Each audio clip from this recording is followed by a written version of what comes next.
Over this weekend, we got word that there was potentially a third assassination attempt on Donald Trump. But now we're hearing it may be a hoax. The Trump campaign is saying they do not consider this to be an assassination attempt. And the man who was arrested said he's a big Trump fan. And actually, I think he's like a caucus member of some sort. So seems to be not the case. But we'll break this down because it's still a very strange story. The sheriff who arrested this guy is also a Trump supporter.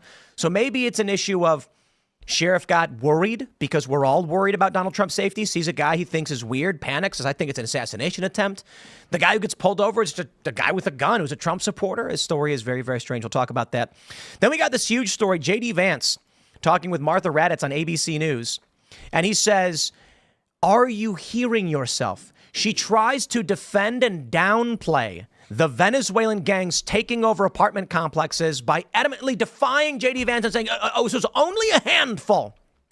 Ladies and gentlemen, J.D. Vance strikes back saying, are you hearing yourself? And I got a couple stories for you from the New York Times and from NPR when they said, this isn't happening. There are no migrant gangs taking over apartment complexes. Now they're saying it's only a few. Absolutely insane. Bill Clinton came out and said Laken Riley's death probably would not have happened if Trump won. How about that? This is a wild, wild time. We got a lot of stories to go through, my friends. But before we do, head over to mypillow.com/Tim. That's all you need. Promo code Tim. Anybody telling you to buy pillows and use any other promo code is a liar. Don't listen to them. The only promo code you need is promo code Tim. Once again, of course, MyPillow has been canceled by another box store. So they're passing an incredible deal on to all of our listeners.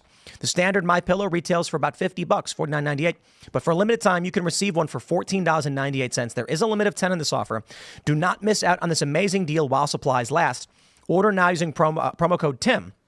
MyPillow is made with patented adjustable fill. Y'all know this. It adjusts to your exact individual needs regardless of your sleep position. Helps keep your neck aligned, holds its shape all night long so you get the best sleep of your life.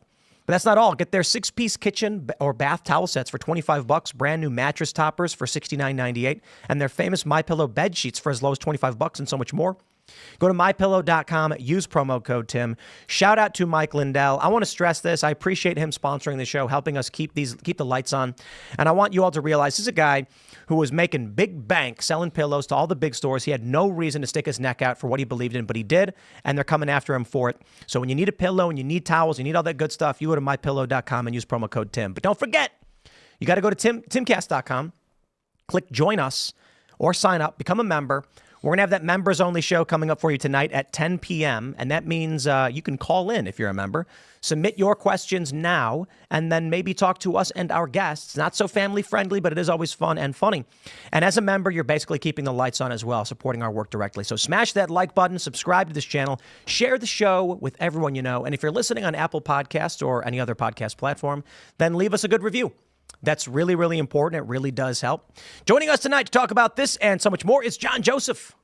What's going on, brother? Thanks for having me. Thanks for coming. Who are you? What do you do? Was the lead singer for the Cro-Mags for decades and author, music, compete Ironman and right on all kinds of stuff. And, there you go. From New York City, born and raised. Yeah. In the hood. It's a very humble intro over here. Yeah, Just do some stuff. He's a guy. He plays some music. He's an Iron Man. He plays in the Cro-Mags. Yeah. And you got in original trouble. Cro-Mags. But you stood up against the mandates. Absolutely, man. And that was a big deal. Yeah. And a lot of other bands and a lot of people, they I'll give a quick brief because I saw this clip from The Offspring from their guitar player Kevin. I call him Kevin. That's great. He hates it. And he was saying that being punk is defying conventions. And this is a band that kicked out their drummer because his doctor told him, Pete Parada's doctor said, you're at risk for Guillain-Barré, you can't get this. So they kicked him out. Yeah. It's not very punk rock, but it's good to have you. We'll talk about it all. I said, that's the definition of hypocrisy right there. Yep. And Pete's a great guy, and, I stood behind him during the whole thing, so... Should be fun. Thanks for hanging out. Phil's here. Hey, what's up, everybody? My name is Phil Labonte. I'm the lead singer of the heavy metal band All That Remains. I'm an anti-communist and a counter-revolutionary. John is hardcore royalty. He's too modest to tell you, but he is hardcore royalty. Like, the Cro-Mags are like icons in the hardcore and metal scene, and like I said, he's modest because he's a hardcore guy, and that's how hardcore guys are. But I'll go ahead and I'll give you his bona fides. Hannah Claire, how you? I just think we're in for a night of bromance because you fanboyed over Phil and Phil is fanboying right back. Love this Whatever guy. the macho equivalent of this is. I'm Hannah Claire Brimlow. It's good to see you guys. Let's get started. So the big news, of course, we got this from KTLA. Trump campaign not viewing Coachella incident as an assassination attempt. You may have heard the story. And it's tough because when the Ryan Ruth story came down, this was in Florida, media immediately came out and said, this is not an assassination attempt. Stop spreading misinformation. Liberals were coming out saying, oh, it's not true. And then it not only was it true, but this dude, Ryan Ruth, wrote up a letter offering a bounty and other crazy things pertaining to, I try to be careful here, but threats on Trump's life. So when this story drops, the concerns we have now is the media is going to deny it. They're going to say, no, no, no. And it might be something serious. But now it's turning out this guy, Vem Miller, 49, he's actually tweeted. Several people have said this is his Twitter account. He's a Trump supporter. He is diehard Trump.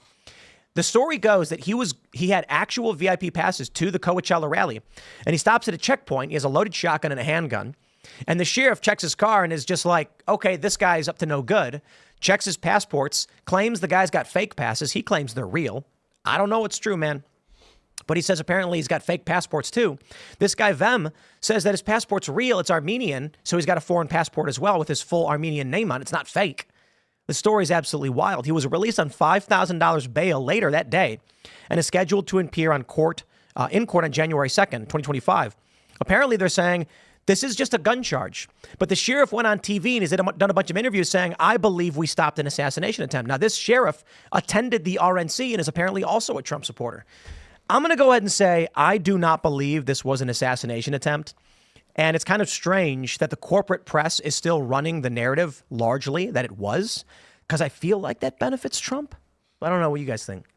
I think they don't know what to make of this story. I mean, to me, as more and more information came out about it, the sheriff or maybe any sheriff's department that is in charge of or helping with security at a Trump rally are on edge right now. No one wants to be Butler 2.0, where there is another attempt on Trump's life that results in gunfire, on their watch. And so I could understand where it is a situation where they were maybe more aggressive with what was going on than they would have been. On the other hand, it is unusual for the media to keep going with the assassination attempt narrative. And in part, I think that's because they just do not know what to make of this situation. I mean, at first there were reports that, he was a sovereign citizen, he had a fake pass and like all this kinds of stuff. And so I think there is a level of the assassination attempts get clicks. Like that headline makes people read the story. And I think corporate press is really out for itself. Yeah, I think it's likely that the boring story is the most close to true. And I think that the media just, tries to add context as they hope to get more clicks and stuff. Yeah. And look, I mean, it's not like the media is known, modern media is known for being, honest and shooting straight. If they can slime people on the right, they're going to do it. So, you don't hate the media enough. So I think Trump assassination equals clicks, equals ad sales. Absolutely. I mean, I saw interview with him, I think, this morning, and he just said, I got caught in the wrong place at the wrong time, and I travel with guns, and I crossed into California. I mean, well, let's just say this.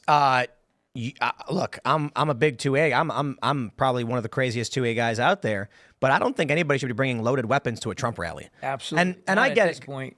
Exactly. And there's going to be a lot of people who say, look, I have a right to keep and bear arms and I can bring them where I please. And I'm like, yeah, but people are trying to kill Donald Trump. So maybe you just don't do that. Yeah. Maybe that's just, some tact. Yeah, you have the right, and I get there are people that are going to go ahead and say, well, I'm exercising my right. Well, you're also exercising your right to be a jerk. Kind of like, I mean, if that's all you're doing is just being like, well, Donald Trump's there and I have a right. It's like, look, man, people are on edge already. There's been 2 official attempts on the guy's life. There's been at least, there was the dude that jumped up on stage that Secret Service had to actually grab. There's been plots on the guy's life. Like, if you're a supporter of Trump, like, use your head. You got the right, but you also have the right to be a real. Somebody just chatted that they were forced to watch a Kamala for President ad on this Condolences. stream. Condolences. You know, and it's brutal because back in the day, you chose which ads you'd read. You know, for real shows, it'd be like, okay, we'll see who our sponsor is and we'll say yes or no. Now on YouTube, it's just nothing you can do about it. Yeah. So, but it's funny because I'm more than happy to say Kamala Harris is awful. Do not vote for her. I think she is bad for this country. Donald Trump is literally risking his life at this point with, I mean, it may be an assassination attempt. We don't know. This guy, Van Miller, I don't know him. He follows me. And he's got 17,000 followers. He's saying it's not, and that may be the case, but some people are suggesting maybe it was plausible deniability. Yeah. That it was set up so that if caught, it would look like it wasn't, or you could have some deniability. But I'm leaning towards it's probably not. But that being said, if the Harris campaign came to me and said we'd like to sponsor your show, I'd say get bent. And If she asked to appear on the show, would you have her on? absolutely, yeah, no question. I heard she's going to do Fox News. Did you guys hear that? Yeah. Yeah, Brett Baer. Brett's great. She's gonna get. He's a she's gonna straight get shooter. destroyed. You know, hopefully he does ask her, you know, some hard questions, and I mean, there's a whole plethora of questions that to Kamala Harris are difficult and hard to answer for. So hopefully he pushes. Can't answer anything. And he said that he's not. I read a report that he had said that he's not giving her the questions beforehand. So I'm sure that will be challenging for her as well. I'm a fan of Brett Baer. I think he's a good dude. I think he to a detriment. He does the news job the best of his abilities, and sometimes you wish he'd push back more. But that's what you get with like an actual news guy. And it's funny too because Fox News, like Bill Hemmer and Brett Baer, are great. Who's on with Bill Hemmer? That woman. I forget her name. I feel bad because she's good too. It's like America's News Hour. It's very straightforward, non-opinion, just regular news. Yes, it's very good stuff. I can see in my head, but I don't remember her name. And then you watch all these other channels, and it's all garbled lies and man, I was watching Anderson Cooper. I was watching CNN over the weekend because I'm like, Steve Bannon is right. We got to watch this stuff. We can't ignore it. And it was crazy to see the lies. I watched some Bill Maher. Bill Maher said Donald Trump called for Kamala Harris to be impeached and arrested for appearing on CBS. No, he did not. He said the collusion with a major media network to manipulate her answers for positive coverage to help her in an election should be illegal, and she should drop out because of it. But they lie about everything. It's crazy. That's how I feel watching the ABC morning show. It's like they are in a complete parallel universe where some of the names are familiar, but most of the details are completely different. But I do think it's interesting that Kamala is going to appear on Fox News, in part because it comes, like the announcement that she's going to do that comes days after this bipartisan council where she's saying, oh, you know, I'm going to assemble, I'm not only going to have a Republican in my cabinet, which she went from, moved on that from I would consider having one to I'm definitely going to have a Republican in my cabinet. And now she's proposing she'll have this council where she gets to hear from, I don't know, the other side of the aisle. Of course, we know she'd pick like Liz Cheney and Adam Kinzinger. I don't think the Republicans actually feel represented. But it does mean that some of the appeals that they have been brushing off, like Trump bringing on RFK, Tulsi, having some sort of independent support, is actually polling well, or it seems to be working with voters because now she's copying him. I have to backtrack. I have to issue a correction. I mean, correction's not the right word, but I'm thinking about it now because I'm looking at people talking about the Kamala ads. If the Harris campaign came to us and offered an ad spot, wanted to buy an ad spot, I would say yes. And I was thinking about it's because even Fox News runs ads from the Harris campaign, but it's an opportunity to counter what those messages are. So if they did come to me and say, hey, we want you to play this 30-second or minute-long ad for Kamala at the beginning of the show, I'd be like, yeah, okay, let's do it. And then I would analyze the whole ad, and as soon as it was over, I'd be like, now let's rip that thing to shreds. I would preface the ad with, now we're going to play an ad from the Harris campaign who bought the spot. Stick around afterwards because we're going to dissect it and then take the opportunity. I do think it's kind of silly for me to be like every major network doing shows that are even critical, like Laura Ingraham on Fox News, very critical, all their opinion people are, and then to outright be like, we wouldn't either. My view is kind of like maybe you want to take their money and use that against them. Like, fine, give me the money, we'll get to fund the show. Because my attitude right now is the ads run no matter what. We don't really have say in it. Right. But we're ragging on her, so what do I care? Fine, give me more money, and then people are going to watch, they're going to hate you, and then we're going to complain about you. Bill Hemmer's co-host is Dana Perino. She used to be... Wait, Perino is? I think so, Dana Perino, yeah. She used to be George W. Bush's I don't, for a while. Are you sure about that? That's what our secret producer has informed me. You're right, it is. Because there was someone else before. It used to be someone else, and I think she must have just left. Yeah, it is Perino now. I'm a fan. Well, of she's Dana great too. Perino 'cause Yeah, of her she dogs. is. Oh yeah, She has great well, dogs. I like the five. Yep. You know, Jesse Waters and Gutfeld at the same time is fantastic. Those guys do a good yeah. show. Big fan. What were we talking about? Oh yeah, so whether or not someone tried to kill Trump again. Yeah. Yeah, people are saying that Van Miller put out a video statement saying the body camera footage is going to prove it's bunk. Yeah. So They said he had fake press. but what does that credentials. mean? What does it mean, fake press? I don't know. Right? Like, You don't even know what to believe anymore half the well, no, time. like what's a real press credential? Yeah. Like ABC News can make one and claim it's real? Yeah. And then we're going to say yes to that? Nah, it's BS. They claimed he had fake passes in general, like VIP passes, Right. but he's saying he had real ones. I mean, that's going to be easy to prove. Wouldn't his comms team pass out press passes that are official? Like, I don't know how it works for. Well, it's know. it's I don't. Are they talking about the rally press passes, or are they saying he had a press pass, like he made his own? Yeah, I don't know. If they're fake, that's easy to prove, and this is a fishy story. Right. So we will see. But I don't trust nobody. This guy's saying he's not a part of any sovereign citizen movement, and that's all lies and all manipulations. I think what it may be is, as Hannah Claire was mentioning earlier, everybody's on edge. And so I think it's fair to say we can call this one a bad hair day because it sounds like the sheriff was doing a good job in that he saw a guy with a passport with a name that didn't look right. The passes didn't seem real, and he had loaded weapons. I think that person should be turned around. Absolutely. Because what's going to happen is, I mean, this Crooks dude in Butler is able to get a gun into the rally because they were too lax. Don't bring weapons to a presidential rally, man. Yep. I mean, look, the two-way absolutist people. A gun, a range finder. Yeah. Come on, man. Yeah. Like, you know. It's just a bad idea, especially, in today's climate. Like, don't bring it to the rally. Just don't bring it. Let's jump to this story. This one's gold. This is from the New York Post. J.D. Vance rips ABC's Martha Raddatz as she tries to downplay Venezuelan gang takeover in Colorado. Do you hear yourself? I can't believe this. Listen to this. I'm going to stop you. The incidents were limited to a handful of apartment complexes, and the mayor said our dedicated police officers have acted on those concerns. A handful of problems. Only, Martha, do you hear yourself? Only a handful of apartment complexes in America were taken over by Venezuelan gangs, and Donald Trump is the problem and not Kamala Harris's open border? Americans are so fed up with what's going on, and they have every right to be. This is insane. Yeah. Let's listen to Martha Raddatz's voice.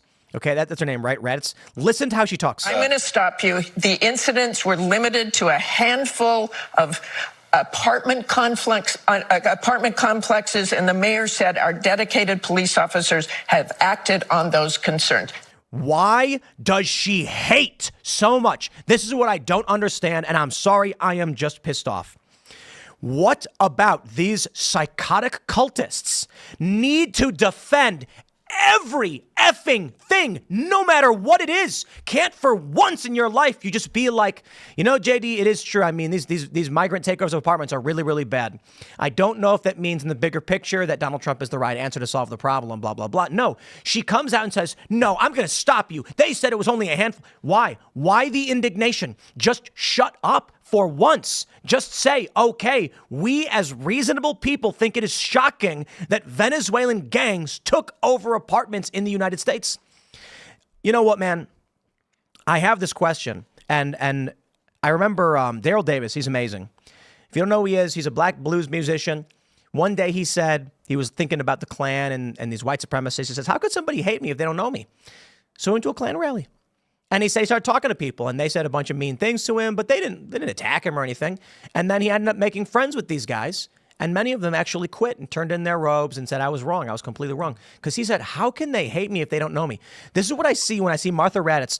Just, you can hear the indignation, the hatred she has for Vance in her voice. I'm going to stop you. The incidents were limited to a handful of apartment complexes, and the mayor said our dedicated police officers have acted on those concerns. A handful of problems. Why? I don't get it. I can sit down with someone and they'll say Donald Trump is a racist, and I'll go, okay. Yeah, I think a lot of people feel that way. We'll elaborate. What do you think? Like, I don't get mad about it. I say simply explain to me your thoughts and opinions. Why is a journalist, a corporate press journalist, so angry? And you know what? I'm sorry. I got to do an extended rant on this one because I've got this from NPR. September 6th, 2024, Aurora police chief says there's no evidence that Venezuelan gang took over apartment. Here's the New York Times, September 15th, how the false story of a gang takeover in Colorado reached Trump.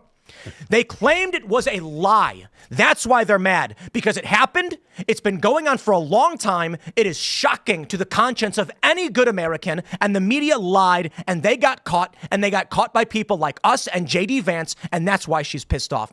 Now she's saying only a handful. Great. First it was none. It's not happening. Now it's a handful. What's next? Well, actually, they took it over a year ago, and that's apparently part of the reports as well. There are reports from over a year ago that these gangs were operating here.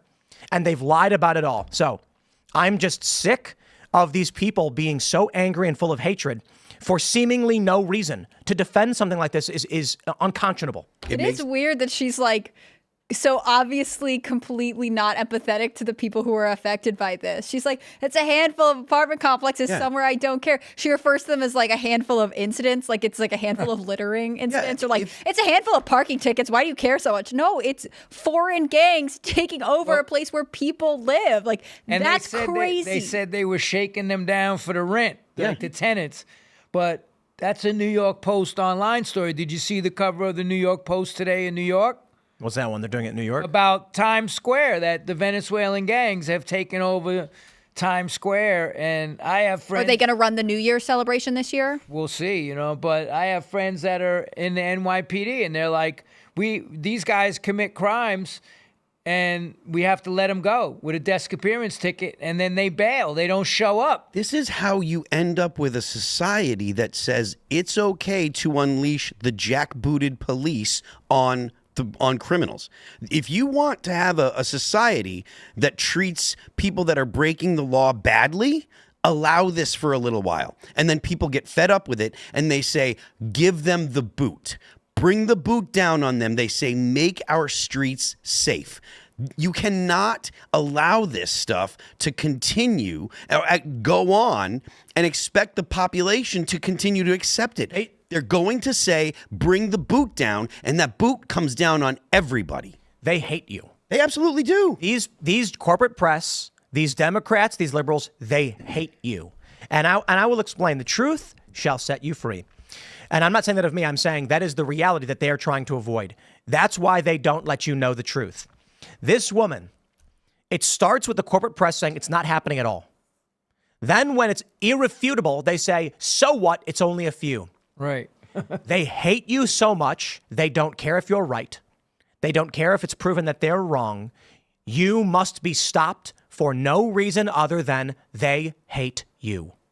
If this were happening to her friends or to an apartment complex that her family lived in or something, she would be up in arms. But because she doesn't know the people and they're probably poor, it's fine. It's just a couple and it doesn't matter. Well, they're revisiting the whole, I just saw a report, they're revisiting that whole California, if you don't steal over $1,000. Now they're saying, because all these small stores are getting put out of business by it. These people are going in there and just looting the store. And now they're getting ready to pass another law to say, hey, we're going to make looting a crime again, like. I'll tell you, I grew up in a liberal area, and I remember being a teenager and hearing all the stuff about pro-choice and all that. And then I met someone, I was living in the suburbs, and I was, hanging out at the local college, and I was meeting a bunch of people, and I had a friend of a friend, and I was hanging at her house, and her family were conservative Republican Christians, and I don't care. Didn't mean anything to me. And parents were talking about abortion, and I just said, sure, tell me what you think. I said, oh, wow, I didn't realize you felt that way. Interesting. It was that easy for me. I don't know. That was how I grew up. And I feel like there's so many people right now, like this woman, they don't care if you're right or if you're wrong. You're on the wrong team. You're on the wrong side of history. It doesn't matter what's true. It doesn't matter what will make this country function better or not. What matters is you are defying them, and you will not crawl back under their boot. Yeah. That's why Martha Raddatz is visibly agitated and angry with J.D. Vance. She's been proven wrong already. The issue is plainly visible to the average reasonable person who's trying to figure out what's going on. And they're angry that no matter what they do, they keep getting exposed as liars. And they can't defeat the people they hate. And to Phil's point, if the concern is an increasing tolerance for authoritarian policing, then the Democrats are now in a position where they can say, oh, well, we're going to be tough on crime. But what they're saying is we're going to be tough on crime for Americans who are legally in this country already, because we are going to try to maintain the duality of we are compassionate to people who are here illegally. All illegal immigrants are here because of some, very sympathetic, asylum seeker type reason, when the reality is that is probably not the majority of people who enter the country. And it's definitely not the policies that police officers have to enforce right now in places like Aurora. And even if you have a situation where the police are empowered to arrest people, you're going to have the DAs that aren't prosecuting or judges that let people go. This is a bit of a sidetrack, but there was a story about two joyriders, I believe it was in Vegas, that hit a guy and killed him. Mm-hmm. And it was clearly they intended to do it. They targeted him. Yeah, he was a sheriff. Yeah. He was on his bike. Retired cop. Oh, yeah. And two guys were in, and I believe it was a stolen car. They hit him, killed him, and they ran him down intentionally. Yeah, intentionally. They were talking about it, and the driver was just recently let off. In the car. Yep. They had. Yeah, and they put it on their cell phone. Yep. Just recently, the judge said that he was not fit to stand trial. 2 or 3 doctors talked to him. 2 of them said that he was fit to stand trial, and the judge still said the driver's not fit to stand trial. They won't prosecute people that have committed crimes. When people say, when I hear these Christians say like demons are taking over, I'm like, I'm inclined to believe it. Yeah. When I see this stuff, I'm just like, I don't understand how a thinking human being lets someone like that go. Right. I just don't get it. Demons. There you go. I mean, I'm 62. I grew up on the streets of New York in the 70s when it was crazy violence. I mean, I got locked up. I did 2 years. Like, what's happening now there, and the reason I got out of there is because New York's a trash can fire where the criminals are just, they have all the rights. And, I mean, even back in the day, people had the common sense, like, hey, and just one example, if you got caught with an illegal gun back in the day, even 10 years ago, it was an automatic bullet, meaning you got a year in Rikers Island. Yep. And then you got a year for every bullet in that gun, right? Now you could hold up a store, pistol whip somebody with a loaded pistol, and you get a desk appearance ticket because Bragg, this guy who's the DA, Alvin Bragg, yeah. it's incredible what he's done to the city. And like the Marine that choked that dude out on the subway that was attacking everybody. He goes to jail. I'm like, and what that's doing is saying, like, I mean, I grew up, Bernard Goetz went on the subway and did what he did. Mm-hmm. Yep. And people just got sick of it. And then I really feel it's going to, it's going to cause people to start taking the law into their own hands in a certain way, because if the police are not protecting you, and my friends who are cops are so frustrated because they're like, look, we lock these guys up. We do. My friend was the head of the gun confiscation task force in the 7-5 in Brooklyn. And he's like, we lock these guys up. And these DAs and these judges and these prosecutors, they give them a slap on the wrist and they're right back out on the street. It's discord between the citizens and the police, but it's the police and the judicial system. Because I'm sure there are police who look at some of these cases and say, like, these 2 joyriding guys, whoever arrested them is probably like, this is important. These are people who should not be on the street. And then it gets turned over to a judge who is like, I have my own opinions on this. I'm going to treat it. Well, I'll tell you, a lot of the liberal policies, especially in New York City, right? So they did away with the task force. And I get it, because some of those guys came from Long Island. They didn't have any clue how to interact with people that lived in the inner city in Brooklyn. And they were, throwing guys up against the wall that were coming off work just because they were African American, and like that. But when you do away with the whole thing just because of a couple of bad apples, right? But guess who wants those task forces to come back? the people that live in the Marcy projects, the poor black and brown people that are being the victims of all this gun violence now that's happening in the city. Yeah. And, you know. Let's jump to this story. We got this one from the New York Post. Babyface Trende Aragua crew at New York City migrant shelter targets Times Square, and they're getting away with it. Here you go, ladies and gentlemen. Trende Aragua's taking over Times Square now. We already heard about that guy with the gun in Times Square. What happened? He got arrested, or he was he shooting at somebody? What happened with that? Do you guys remember that story? He shot he shot somebody, and then they jumped the cop, and they let those guys out. Yeah. And, you know, the same thing. Desk appearance ticket, and the guy split. Trende Aragua not taking over Times Square. Pistol packing Trende Aragua members become a terror in Times Square, targeting New Yorkers and tourists. Yeah. There he is. Here's the story. They say a brutal crew of babyface. I'd stop saying that. That's ridiculous. Gangbangers at a city-funded Manhattan shelter are pulling off. They're doing that because they're trying to make an allusion to back in the early 1900s. It's not funny. These are criminals from Venezuela who have come here and are terrorizing Americans under an administration that is doing nothing about it, and the NYPD is doing nothing. And I'm not going to give any leeway to any of the cops either, because they can say, oh, we arrest them anyway. Nah, they're not doing anything about it. Nearly 24 young migrant thugs, some as young as 11, are part of a dangerous asylum-seeking brat pack that has graduated from purse snatchings to gunpoint heists, targeting New Yorkers and tourists alike. But they're managing to stay out of jail because of their ages and the Empire State's lenient criminal justice laws, Detective Bureau Assistant Chief Jason Savino said. You have individuals that are brazen. We know they have access to guns, evident by the fact that they've done gunpoint robberies, and they've been brazen enough to showcase pistols in and around their social media. This is the first formulated group that we have found where this group, about 20 individuals in pack format, hang out every day, post on social media, boast about their crew. You see little pockets in and around Times Square and in and around the shelters. But as far as a true threshold, it's been limited to shelters.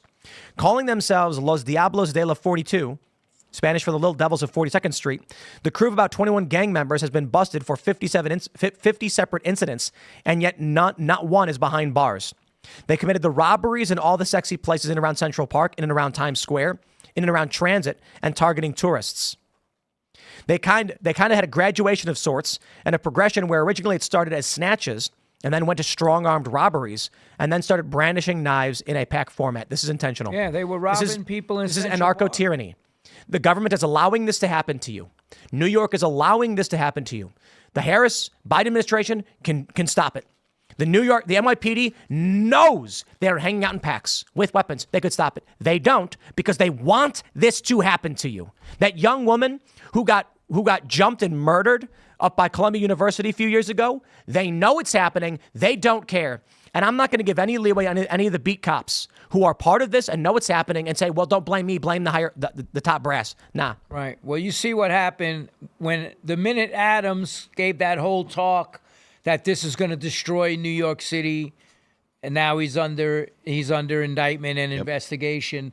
The minute, they weaponized the Department of Justice against anybody that speaks out on what's happening, with the migrant crisis. Mm-hmm. And, a slap in the face to me is my brother's a disabled veteran, my older brother. And, the services for the VA in New York, I don't know, I can't speak about anywhere else, but they're cutting back. Like, he had to go to an outside specialist. They're like, nope, we don't have the money for that anymore. Mm-hmm. And they cut a lot of the veterans services. And, I've heard a lot of and a lot of that, they're cutting the veteran services, and like they have money to do everything for people that are coming into the country, but they don't take care of our vets, man. And to me, that's, There's that famous line in the song, they got money for wars, but none for the poor, or whatever. That was Tupac. Yeah, now they got money for illegal immigrants, but not for American citizens. Mm-hmm. And I think these migrants' age is important to talk about because, again, we hear the story of children are separated from their parents at the border and things are so rough. But I don't think that the government is honest with the American citizens about the challenges of not verifying everyone who comes across the border. I think they sell you a sob story, but they don't face the reality. And it's not to say that these kids don't have hard lives in their home countries, but I don't know that the answer is to then say, please come to a hotel in New York and live there, and we also won't prosecute you for anything. Well, a friend of mine was a security. My friend Danny Ilchuk, he worked for the Bad Brains. He was in this other band, The Shining Path and Roguish Armament, and he said that his boy was a security guy in the hotels where the migrants were, and they were like beating up hotel staff, trashing the rooms, just. It's not like you're getting the creme de la creme that's coming in here trying to, you do have there are a lot. I have to say something else because I was just in New York City. I'm still there a lot. And they made this whole big thing that it was the migrants in Tompkins Square Park that were shooting people. It's not. It wasn't like I still feed people down at Tompkins Square Park. I do a food program for the homeless. And a lot of the African migrants that are coming there, it's not them that's doing this crime, and they tried to pin it on them. But those guys, they want to work hard. They're here. They're not breaking the law. And the guys that shot everybody in Tompkins Square Park were the drug dealers that they've allowed to be in there for years on end. And the neighborhood was like, "Yo, we got to get this card table area." Now they have it fenced off, right? But it was all the drug dealers that were in there for years, and it's coming back.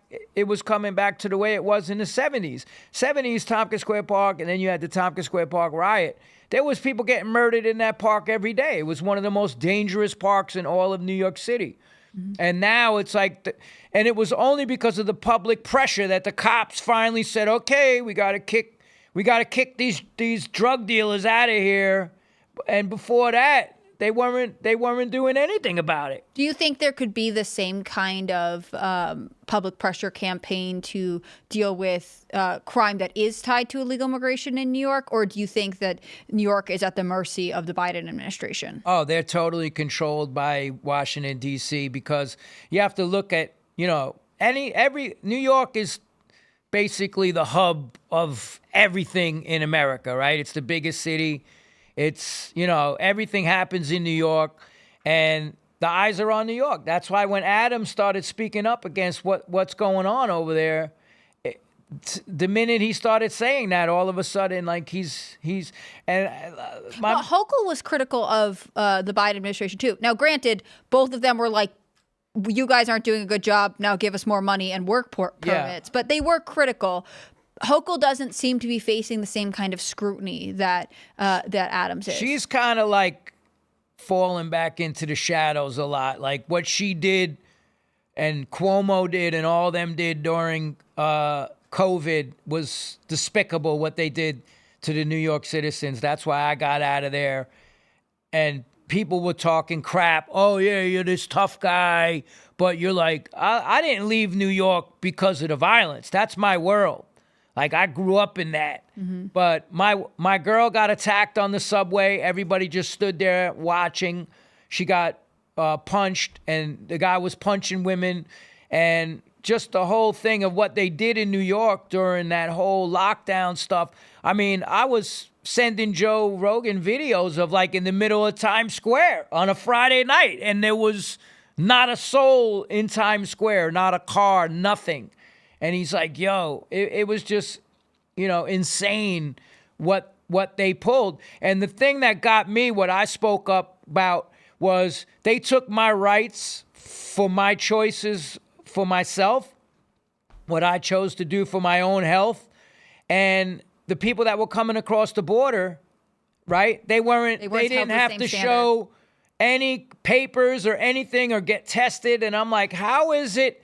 And I brought that up, and the whole hardcore scene turned on me, calling me this, that, the other thing. But I think it's an important thing to bring up. I mean, there was a time when they added the COVID vaccination to the schedule of vaccinations that people who are migrating legally into this country need to take, but it was not mandated for anyone who entered illegally. No way. And I think there was one lawmaker who introduced legislation basically talking about this.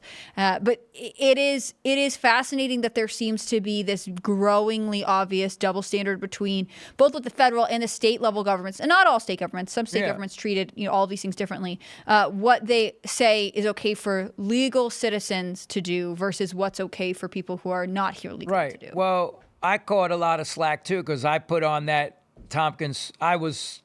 Came up with the initial idea to put that Tompkins Square Park show on in 2021 during the lockdowns with Cousin Joe from Black and Blue, and they locked down like the whole city. But meanwhile, there's 50, 60,000 people going to Citi Field to see the Mets or the Yankees, and that was all cool. But the minute that and the protests, I was there for all during the protests, Black Lives Matters, thousands in the streets, nobody wearing masks, and not all of them, but some of them were rioting. And and the cops all went up to the jewelry district and left everybody hanging out to dry that lived downtown. You were on your own.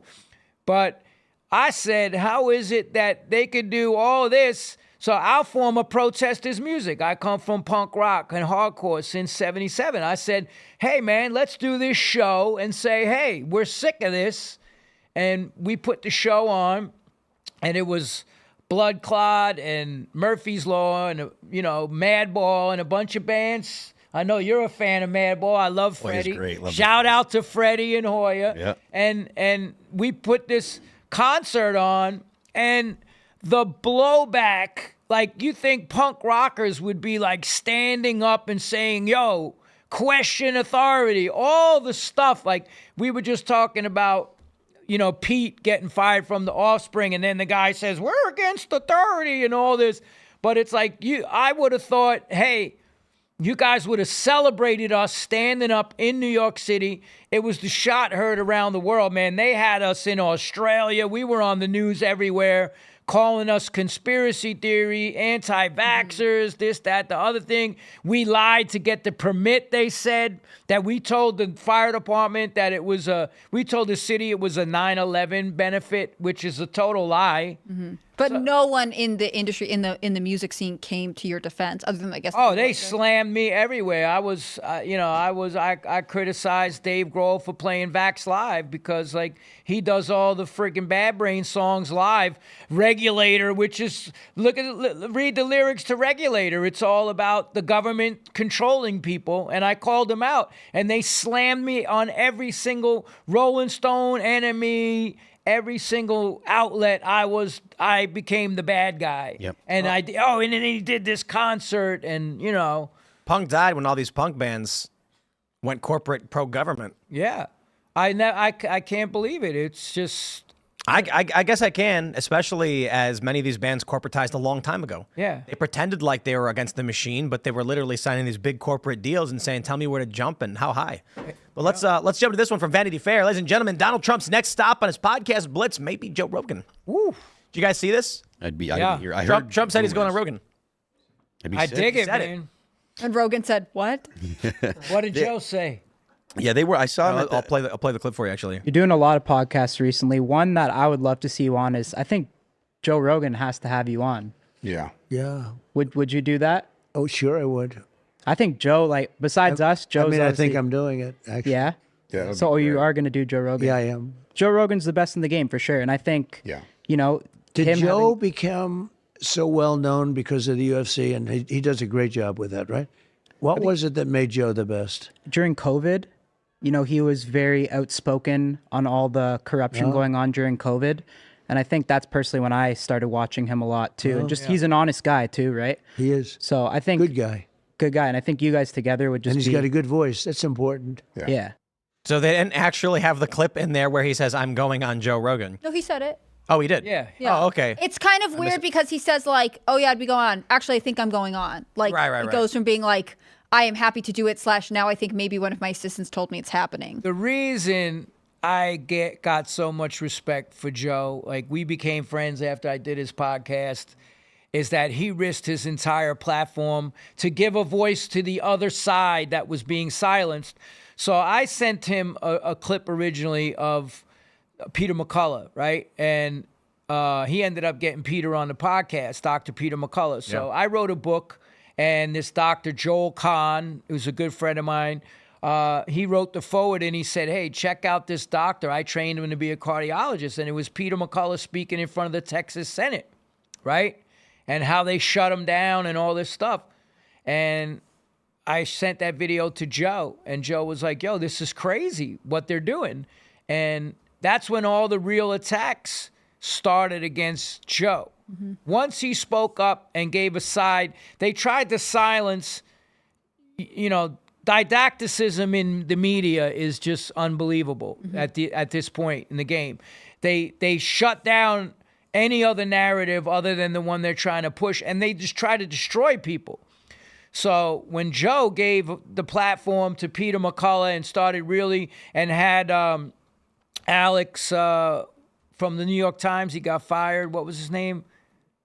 Not sure. I don't remember. I can't remember, but he started giving a voice to, Alex. Aronson? Yeah, Alex Berenson, who's like a numbers guy. He had all the data.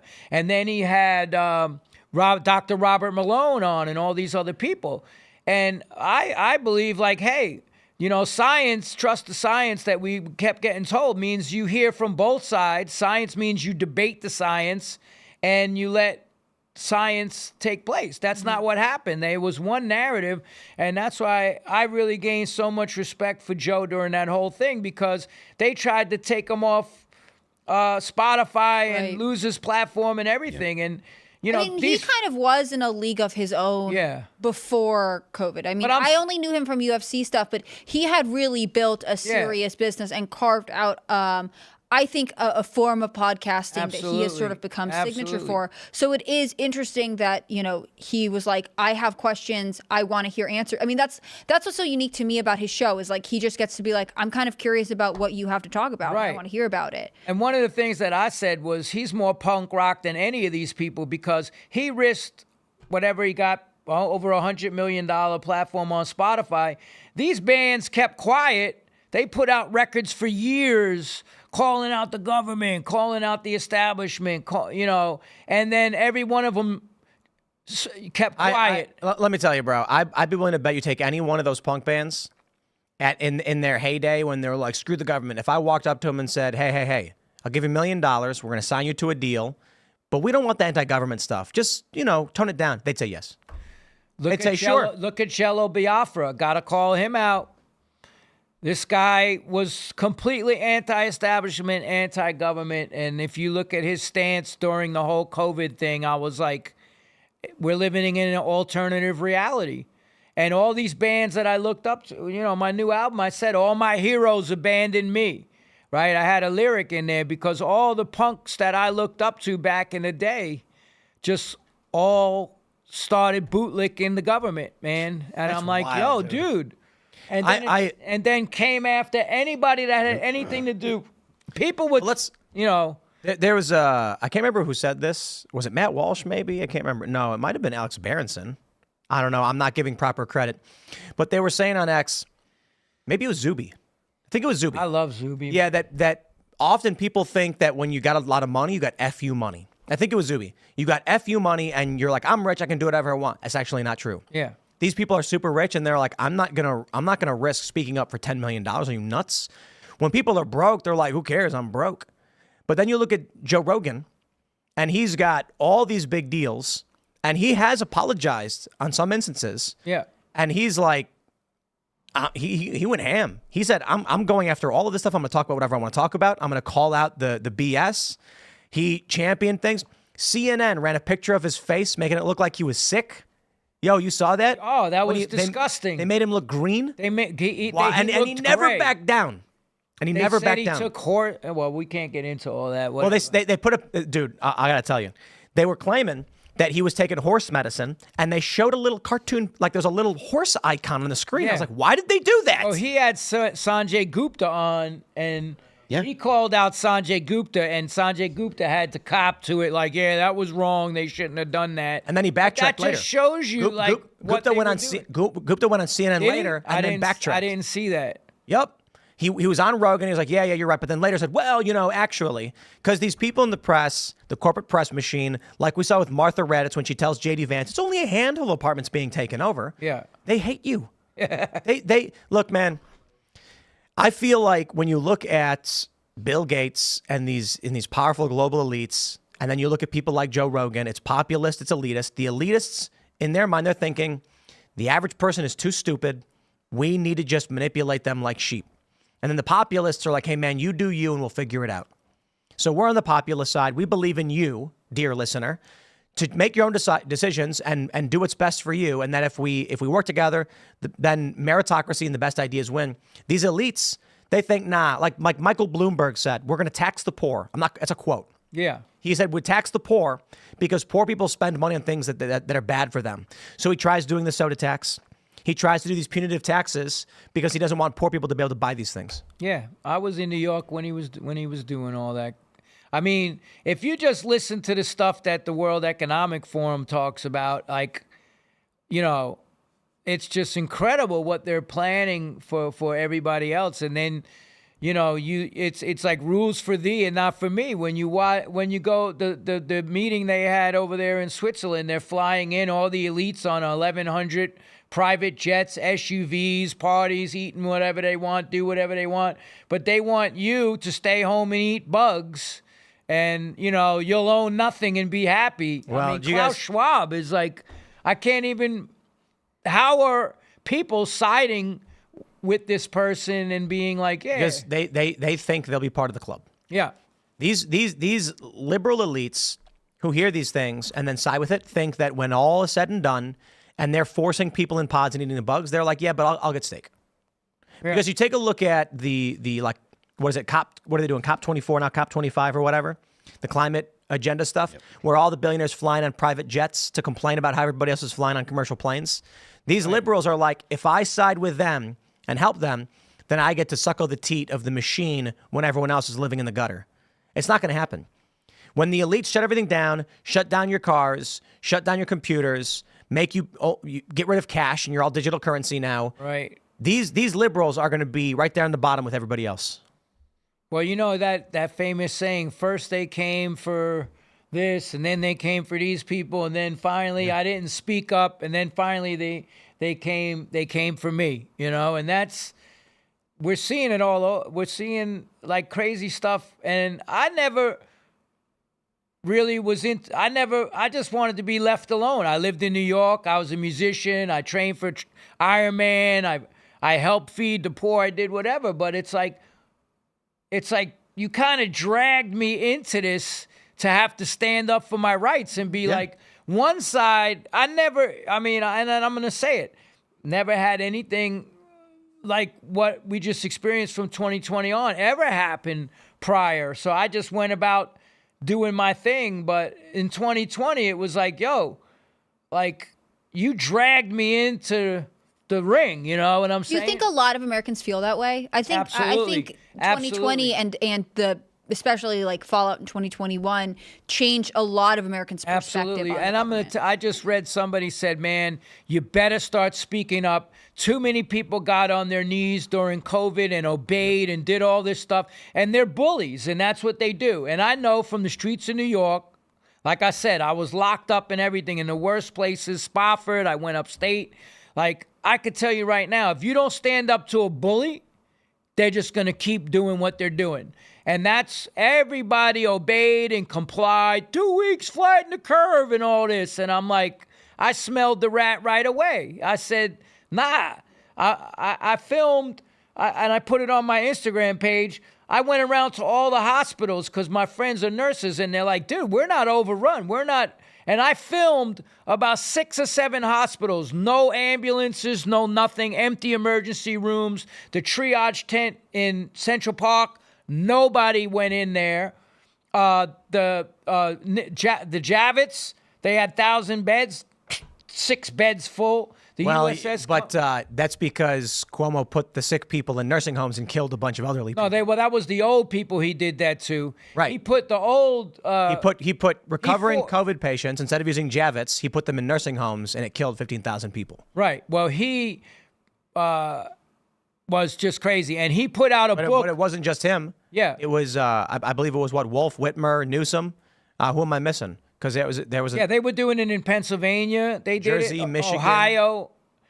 But the audacity of that guy to put out a book about what he did during COVID in the middle of COVID. His book came out in the middle of COVID, bragging about how, and meanwhile he killed how many thousands of elderly people? 15,000 people. And I wonder what the impact on the election was. Well, let's jump to this one. We got the story from New York Post. Kamala Harris accused of plagiarism in co-authored 2009 book on criminal reform. Vice President Kamala Harris is facing allegations of plagiarism. I want to pause right now and just say, I don't understand why they're saying allegations when you can see side by side the plagiarism. So is that okay, well, you do what you want. Conservative activist Chris Rufo, is that fair to say he's a conservative activist? Published the allegations on Monday and credited an investigation by Australian plagiarism hunter Stephen Weber, with Rufo posting screenshots on X of 5 examples in which the wording in the book closely resembles other sources. Come on, guys. Yeah. Exclusive. There's another instance of verbatim plagiarism by Kamala Harris, which we have provided the New York Times over the weekend, and which the Times refused to acknowledge in its report today. This makes 6 significant instances, and we have more in reserve. So here he is showing Goodwill Industries, Kamala Harris, and showing the plagiarism. Here's what the New York Times wrote. It's like word for word. Conservative activist seizes on passages from Harris' book. A report by Chris Rufo says the Democratic presidential nominee copied 5 short passages from her 2009 book on crime. A plagiarism expert said the lapses were not serious. I love this. Amazing. 5 short passages, just like Martha was telling us. It's only a couple incidents. Like downplaying everything that goes wrong because they decide that it's not worth you being upset about it because they want you to save your outrage for their causes. Listen, I wrote 6 books. If somebody even lifted a single paragraph from any of my books, it's copyright infringement. Yeah, it is. I mean, the reality is Kamala could come out and say, oh, well, my name's in the byline, but I didn't write a single word. It was all ghostwriter, and I didn't have the wherewithal to check to see if there was plagiarism. But she doesn't want to admit that she didn't write anything. Yeah. And there's no way she wrote this book. Part of the I heard that part of the things that were taken were actually lifted from Wikipedia. Yes. I mean, that. And so there was one instance where Rufo said it was an incorrect statement, which makes it obvious it was Wikipedia because Wikipedia is the source for the incorrect statement. It's the fact that is the case is embarrassing, and I can't believe that there's no this is going to be swept under the rug by the people on the left. They're just going to be like, well, whatever. It's 5 short passages. Don't get upset about it. It's insane. She's just trying to be the president of the United States. And remember when Joe Biden tried to run for president and then got caught with a plagiarism scandal and then had to drop out and lay low in American politics until he got to become president? I mean, maybe the answer is the American left doesn't care about plagiarism because they know neither one of them are honest people anyways. I caught a clip of her recent rally, and she was bragging about her record in crime and being a prosecutor and all this stuff. But it's like, if you look at what she did, she locked people up like African-American people. Mm-hmm. She just went ballistic. Yeah, she's not honest about anything, and including the one guy, I think, was facing the death penalty or something, and she knew that the information was, there was a DNA test exonerating him, and she tried to bury it. And then they pull out Obama to rally, scold black men into voting for her. I was like, yo, what is this, man? This guy this billionaire left his mansion to come and to put down people that are being affected by the policies of this administration for the last 4 years. Mm-hmm. And theoretically, the type of prosecuting that she clearly has a history of. Yeah. I mean, I was watching part of her rally, and she specifically was trying to act like, Trump was being ridiculous if he's avoiding doing interviews because he doesn't want people to see that he's weak. And then she said he's refusing to do a 60 Minutes interview, even though every other president has done one for however long, not acknowledging the fact that he's done 2 different 60-minute interviews as before the 2016 presidential election and then in 2020. These other presidents she's referencing includes Trump himself, and she will just lie to the crowd. Well, can we also mention that they edited her interviews? Oh, yeah. Same show did this incredible edit that just backtracked everything that she was saying about what's going on in the Middle East. And I don't understand how she wins. I get it. Everyone always says shadow campaign. I get that. I just mean the argument. I don't understand how this is argument that she's at 50%. You know, I mean, Gallup has Trump up 3. The betting markets now have Trump up nearly 11 points. Some are at 11. Well, did you see what's happening with the DOJ right now? They sued, I think it's my brother just sent it to me. They sued 4 states already for not allowing illegals to vote. And there's more that they're going to be going after. I mean, my mother's 81 years Shadow old. campaign. And she's like, how are they doing this in America that they, you know, because I kept saying, why did they let, I believe it's probably over 30 million, and they put them in the swing states, and a lot of the red states they put that are going to vote for Trump or whatever.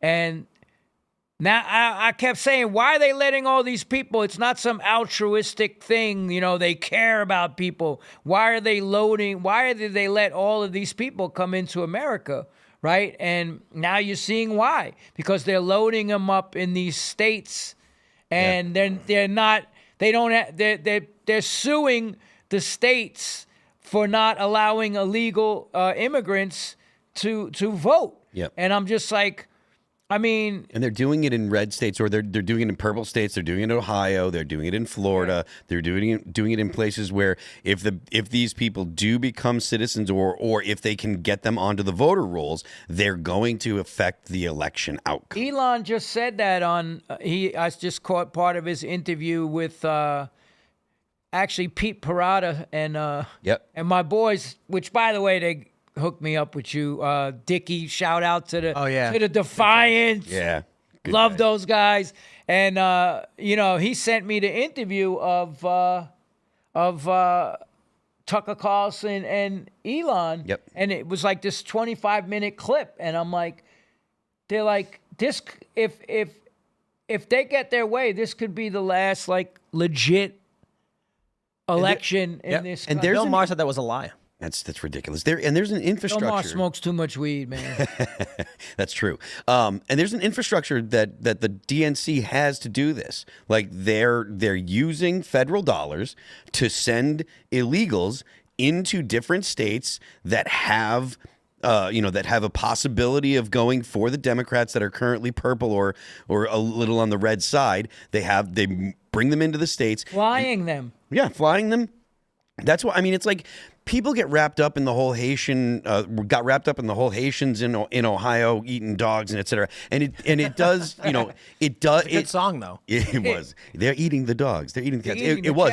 But the real ramifications will come when those people are naturalized, or when they become citizens, and then Ohio is no longer a red state. It's consistently blue. The same thing is happening in Florida, and it's happening in multiple other states. And this is a concerted plan by the DNC. They're using federal money to do it. It's incredibly. It's a terrible development for the people that are here currently, because they're actually diluting the votes. And Musk is right. They're trying to create a permanent one-party Absolutely. That's what he's government. And you see what that's like in Mexico. I think it was like 20 years ago where Mexico had essentially a one-party. The one party got enough of the control of the government to be able to essentially lock out the other parties. And now you have multiple states in Mexico that can't, you know, they're not even run by the government. They're run by the cartels. I mean, and you know, the other thing to me that I find ironic is the ones who keep saying that if Trump gets in, it's the end of democracy, are actually the ones that are destroying democracy. Yeah. They just installed somebody as the Democratic candidate that nobody voted for. Where's democracy? Where's the democracy in censoring free speech, First Amendment? Where's the democracy forcing a medical injection upon somebody? Like the ones, and that's a communist playbook. They accuse the other side of doing exactly what they're doing. And I mean, I'm probably the oldest guy in this room, and what I've seen go down in the last years of this. And, you know, my mom is just like, she just can't believe what she's witnessing. She's 81. She's like, they're going to destroy this country. And I'm sorry, you know, if you think like that's some kind of like right-wing propaganda, but I'm not. I just look at the truth of the situation. I don't look at, I don't fall on any side.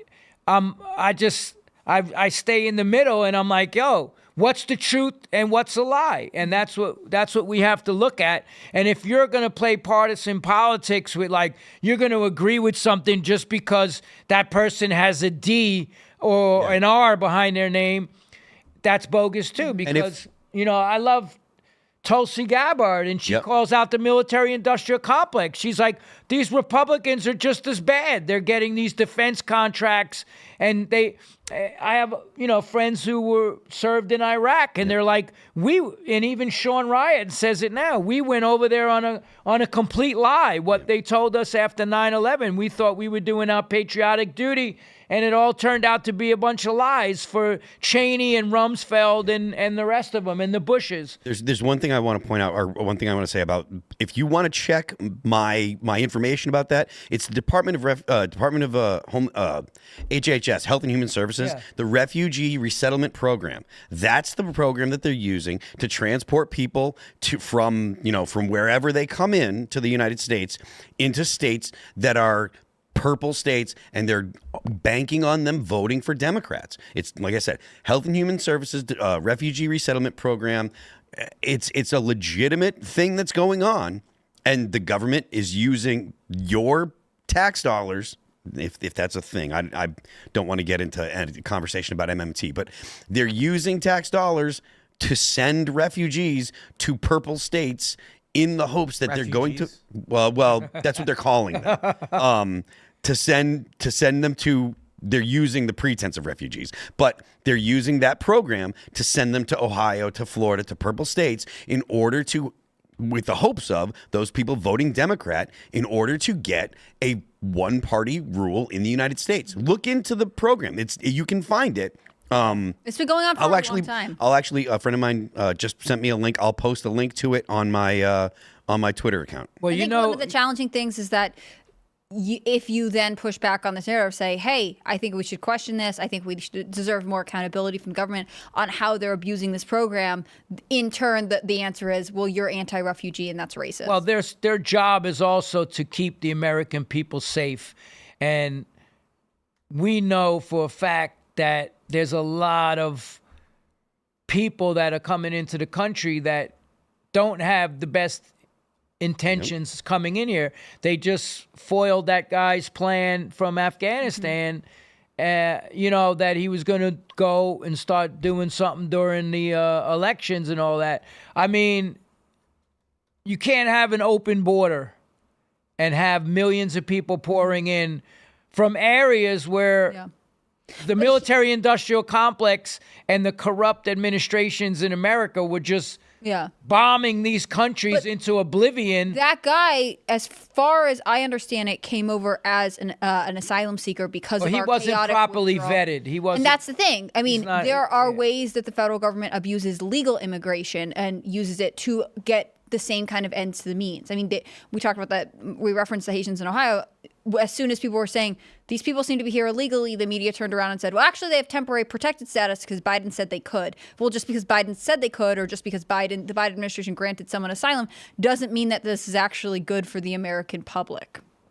Right. Let's jump to this story from the Daily Mail. Bill Clinton says Laken Riley's murder would not have happened if the migrant suspect had been vetted properly. Now, I'll give a correction from the intro when I said mistakenly that he said if Trump had been elected. That's the hyperbole that has been going around. Point being, if Trump had been elected, this migrant would have been vetted properly, not allowed in, and Laken Riley would not have been murdered. But Bill Clinton went on to criticize Donald Trump, saying Kamala Harris is the only candidate who actually endorsed a bill that would hold down immigration any given year to a certain point, and then made sure we gave people a decent place to live, didn't divide people from their children, and we did total vetting before people got in. Now, Trump killed the bill, he stated. You got a case in Georgia not very long ago, didn't you? They made an ad about it, a young woman who had been killed by an immigrant. It's kind of a wild thing to say. Yeah. This is under the Harris-Biden administration. This happened. For him to have said this, he's basically saying they have failed on the border. Now, of course, he was trying to make it seem like because Donald Trump killed the bill. The reality was there was no bill. there was the codification of illegal immigration. The bill was going to allow them to bring people in. I'll break it down for you. It's basically them saying, we're going to stop bank robberies. There will no longer be crime of bank robbery because we're making it not a crime anymore. Right. So the issue is that the illegal immigration would still be happening, but it wouldn't be illegal. It would just be mass unvetted migration. It's kind of wild because you just had Joe Biden putting on that Trump hat, and now they're saying that Biden and Harris are feuding. I think that's Right. true. And now Bill Clinton comes out. They are desperate for some kind of surrogates to help Harris, and they can't do it. And they get bumbling Bill. I think he's younger than Joe Biden, though, right? I think so. Yes, he is. Wow, He that's doesn't look like crazy. he's doing so great, though. I know. Well, he was just filmed in McDonald's, so that's not good for his heart. And Yeah, the I lady think called like- him Joe. It was so that? funny. Yeah, was like, "Are you they Joe?" thought he was. She came out and thought he was Joe Biden. But I mean, the largest deportation of children that ever happened was under the Obama administration. I think it was over 3 million people that he deported. Deporter in chief. Yeah. Yep. I think there is a feud between Joe Biden and Kamala Harris. I think that he is not. Some of it is, I think he has a diminished capacity, and so therefore his emotions are more volatile than ever. But he's always kind of been a guy with a temper. He's always had this reputation for being vindictive throughout his career, from what I understand.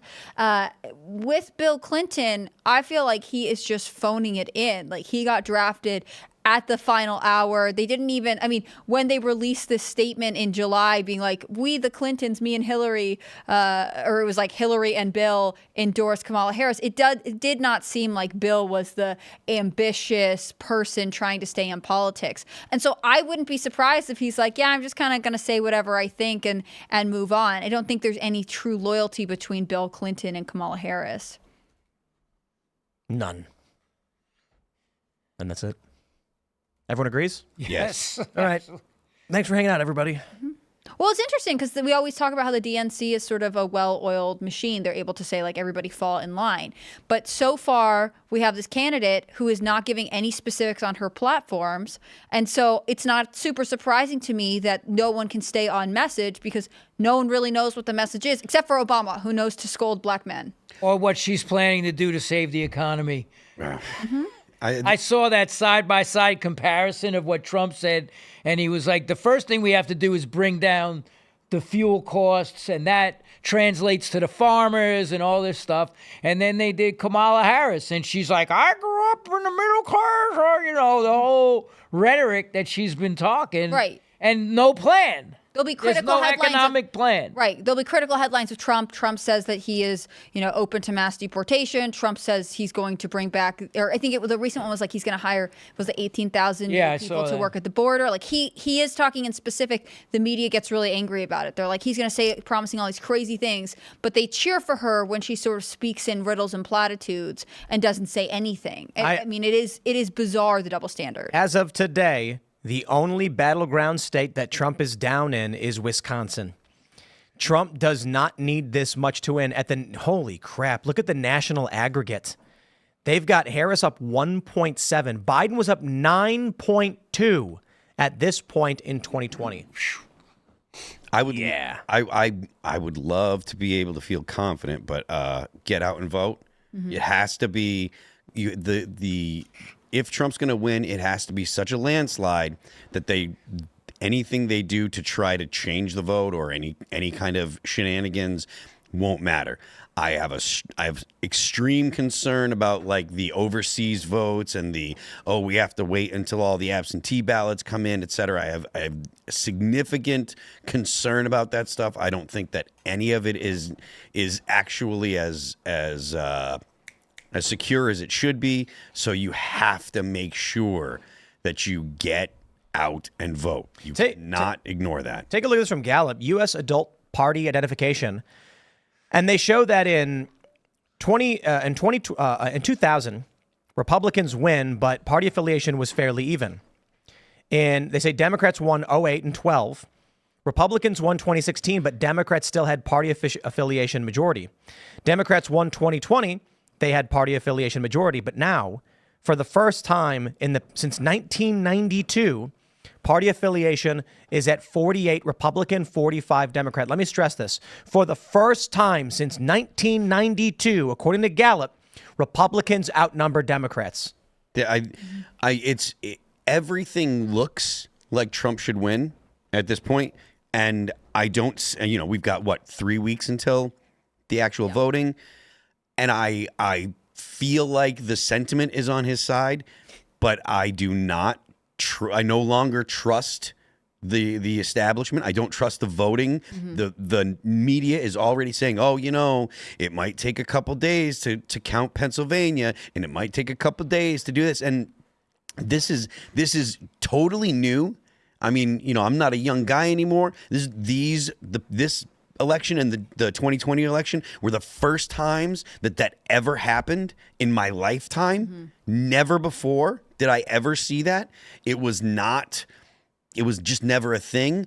Everywhere around the world, they have countries constantly have elections, and the elections are counted on the votes are counted on the same day. It's a very normal thing.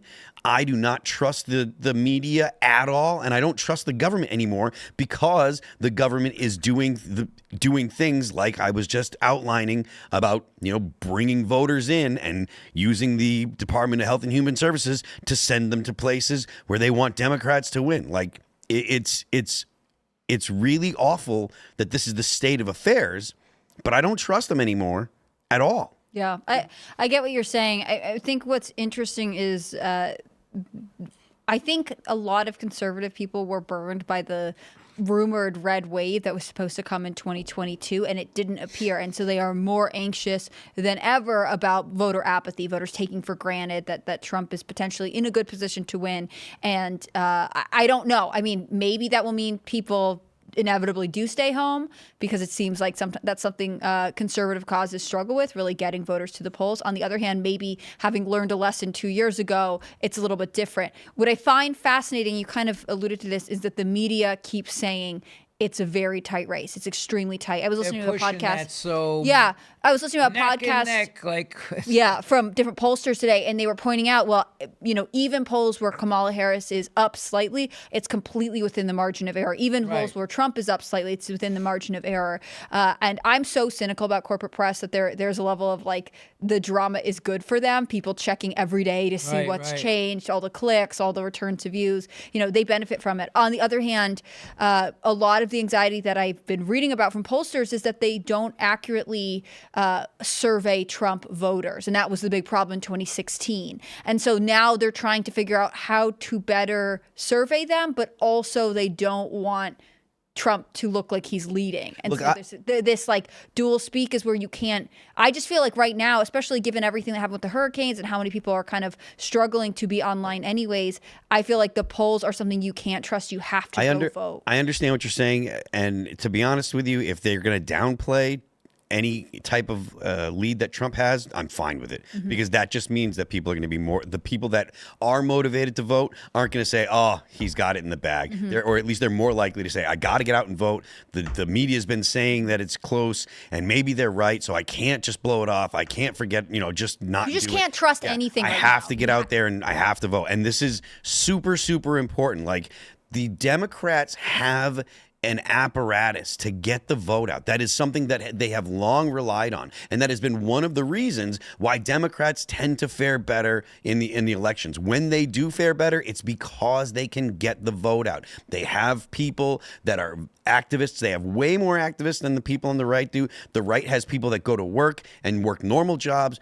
The left owns activism almost exclusively. They will have people going out and ballot harvesting. They will have people going out and giving people rides. They will have an apparatus built in, and have had an apparatus built in for probably decades and decades of getting the vote out. So if you're a Trump voter, you cannot say, well, it doesn't really matter. You have got to get out and vote. You have to get your vote. If you have to vote early, whatever means to get your vote in, make sure you do it. You cannot sit back and say it'll be fine. You have got to get out and vote, because if too many people do that, Donald Trump absolutely will lose. Well, I want to stress this. The prediction right now from Gallup informally is that Republicans are going to win. And now, look, Lichtman and many others are what Jim Cramer predicted Kamala Harris would win, and everyone started cheering and yay, reverse Cramer. But we've shown this before. Since 1952, Gallup has tracked the most important issues, polling the individuals, and who they believe, which party, is better on those issues. Every single poll correctly correlated since 1952 with the winning party. Let's just grab a random year. In 1972, moral and ethical decline in the Vietnam War was the biggest issue, and the individuals polled said the Republican Party was better on that issue. Republicans won. We had, let's just grab 2000 is funny because it's not applicable, whatever that means. Let's go 2004. Iraq War and the economy. They believed that Republicans were better on the issue. Republicans had the advantage. Republicans won. In 2012, the economy was an issue, and the Democrats had the advantage. The Democrats won. Right. Today, in 2024, the economy and immigration is the number 1 and 2 issues.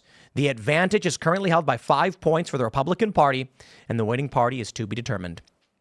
Now, look, even in 2020, COVID-19 was the big issue, and voters said that Democrats had the advantage. I think that makes a lot of sense. But we'll see if that plays out in, what are we looking at? 3 weeks? 3 weeks. 3 weeks. I mean, it's wild. 3 weeks. She's. Can you believe it? I I'm gonna eat a lot of saw her pizza on today, Kamala. No bread though. No bread though. And she was talking about her new being tough on the border. It's a stuff after and that the housing crisis. It's like, yo, you created the housing crisis. Like, I mean, you have to be on drugs to believe anything that comes out of that woman's mouth at this point. Yeah. I mean, I think you have to opt into a level of disbelief. Right? You have to really believe that Trump is terrible, and therefore you're willing to accept the lies, because you have to essentially turn off your brains to not question at least a quarter of what she says. Right. We got this tweet from the omniliberal Destiny. For those that aren't familiar, he is a leftist liberal commentator. And he tweeted, if Kamala ends up winning, the entire far left, the commies, the tankies, the Hamas supporters need to be effing jettisoned from the party. We don't need them to win elections. We can turn out our own base, and they are an absolute effing cancer to be associated with. And, well, he's correct. I wouldn't use the language he uses, but the Democratic Party has lost so many of their more moderate members. I mean, again, 2019, I supported Tulsi. I was ready to vote Democrat. I said, let's go, baby. And they chose to go far left woke psychopath. So I'm out. He is so stupid, because that's what the Democrats are now. There are no more moderate Democrats. He's not a moderate Democrat. He's an idiot. And if you look at how many Democrats that were moderate Democrats that consider themselves moderate Democrats, they've all left the Democrat Party because the Democrats have doubled down on racism. They've doubled down on identity politics. They've doubled down on all the things that normal Americans are rejecting. You've got the major names in the Democrat Party now are all they're all pro-Hamas and they're anti-Israel. Like, you see the Squad, they're the ones that dictate the sentiment. Well, but AOC is going more Israel, isn't she? Well, I don't know if AOC She's is falling in line. She might be. I could be wrong about and then AOC. 2 of the Squad members got to boot. Yeah, well, that's a good thing. But that sentiment is the majority sentiment. You got people like Destiny doesn't get to walk out here and act like that he's not in the same boat as Hassan Piker. And Hassan is clearly anti-Israel, pro-Hamas. That's all of BreadTube is they've all got their start because of Destiny. He is the exact reason why the left is the way it is now. He is the absolute reason. Sure. that it's happening. And he's right. The Democrats only stand a chance if they get rid of the extremists in their party and try and become more moderate. So how about the Democratic Party and its institution and the people running it today are gone, and then it's Tulsi Gabbard who takes it back over, and then you effectively get 2 more moderate parties with the Republican Party and the Democratic Party in actual agreements and arguments the way they used to be, instead of this crackpot, tanky, communist garbage that they currently represent now. It's interesting hearing pollsters talk about this because they'll refer to the election as fairly stable because things are so polarized. It's very difficult for people to sway each other's voters because people are so divided. This is what we've talked about before, though, is to get normal Democrats to come back to being normal Democrats, like people like Tulsi Gabbard, people like Kennedy, and having the ability to actually converse with people that have a different opinion, but stop treating people that you disagree with like they're evil and blah blah blah. And Destiny himself is absolutely terrible about talking to anyone that supports Trump. He doesn't get to say things like that and act like he's not calling for violence against Trump. They've all gotten worse because we've had Destiny on the show before, and I remember we played poker with him. We got along swimmingly. We actually agreed on most things, and then I don't see him as grifting. We were playing poker, and he criticized Trump, and we had those debates, same as we would have him on the show. But as of late, he and like Kyle Kalinske and Crystal Ball, for example, idiots. They all went off their rocker, calling for violence. All of them have called for violence. Like Destiny himself has said. Kyle Kalinske has called for violence. Actually, no, I can't say for sure if Kyle's done it. But Destiny has definitely said, "Oh, I can't wait. I want to see all the Trump supporters get killed." He's talking about during right after Trump was the assassination attempt. He was saying it's good that what's his name got killed. And he was saying, "I'll buy you a front row ticket for the next one." This kid is garbage, and he's saying things like that. It's so ridiculous coming out of his stupid mouth. So you're a huge fan of him? You like him? He's a Tell us how you really feel. I hate the kid. He's a garbage kid. Well, he's like 30-something, so. He acts like a child, so. And I'm old and I'm But what happened to Kyle older. Kalinske? He can't identify farms from a plane, so I'm not sure. He used to be super chill.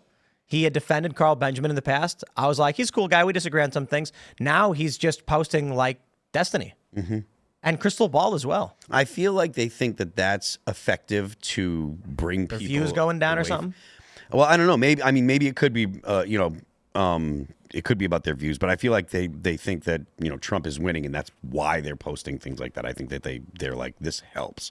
I don't agree with them, but still. Well, I mean, if you're saying that they were rational people who have decided to start acting irrationally on purpose, they're grifters. I'm fine with calling them grifters.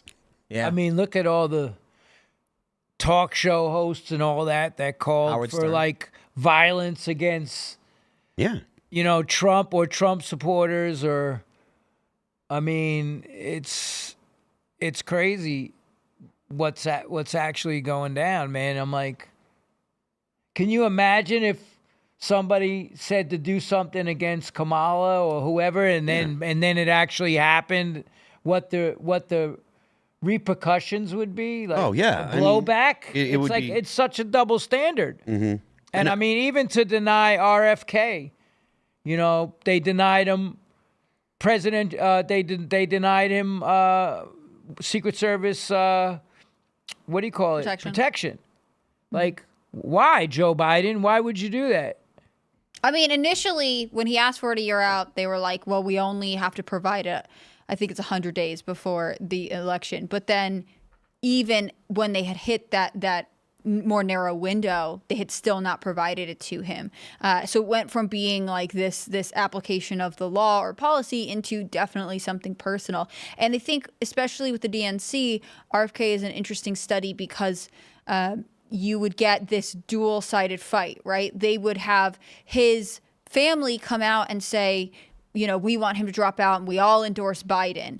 And then they would also go after him legally in the states. They would try to get him off the ballot. And now that he's gone, they're doing this to Jill Stein. And so they say the corporate press is telling you he's a fringe candidate. He doesn't appeal to anyone. He's crazy, whatever. But secretly, they know that his message is important and is appealing to all kinds of voters. Because if he really wasn't a threat, they wouldn't have spent the money to get him off the ballots legally. And also, they wouldn't have put the pressure on the family to come out publicly against him. You know what happened to his sister and his niece, right? When he spoke out against the COVID stuff. I mean, it's very I know his suspicious. family's very hostile to him. Well, his Because of the sister vaccination and his niece when he spoke out against the Biden administration, everything they were doing. I think it was down near Annapolis or somewhere down over there. They went during a nor'easter in a raft without a life jacket and drowned. In 2021, or right? Yeah, it was right after all the stuff was gone. Look, I mean, if you look it up, when his sister and niece drowned in a nor'easter, in a rowboat with no life jackets, and they said that they drowned, that they died. And I'll check it out. I hadn't heard anything about that. And his mom just died, and I was reading all kinds of stuff about his siblings. this was going back a few years ago. I don't know. I mean, so his mom Ethel just died, and she's a Democratic darling because she's this human rights advocate. But what I actually found interesting is that he has a brother named Douglas Kennedy. He's one of the younger of that huge set of children. And in the early 2000s, he was involved in this sort of scuffle with some nurses because he had wanted to take his newborn baby outside for some fresh air. And eventually the nurses sued him. It's a really interesting case because rereading it, having lived through the more aggressive hospital policies of the COVID era, it does seem like there is this you must comply with the things that we say mentality even then. So look at New York City. I remember every night at 7:00, they all got on the fire escapes and they were banging the pots and the pans for the frontline nurses, and they were the heroes, and rightfully so. I mean, and then the minute that they said, nope, we are not going to take that shot, they destroyed their careers. Well, when the nurses went out and blocked cars and were saying things like, you should be locking down, you shouldn't be driving, and they had these photo opportunities, the media praised it.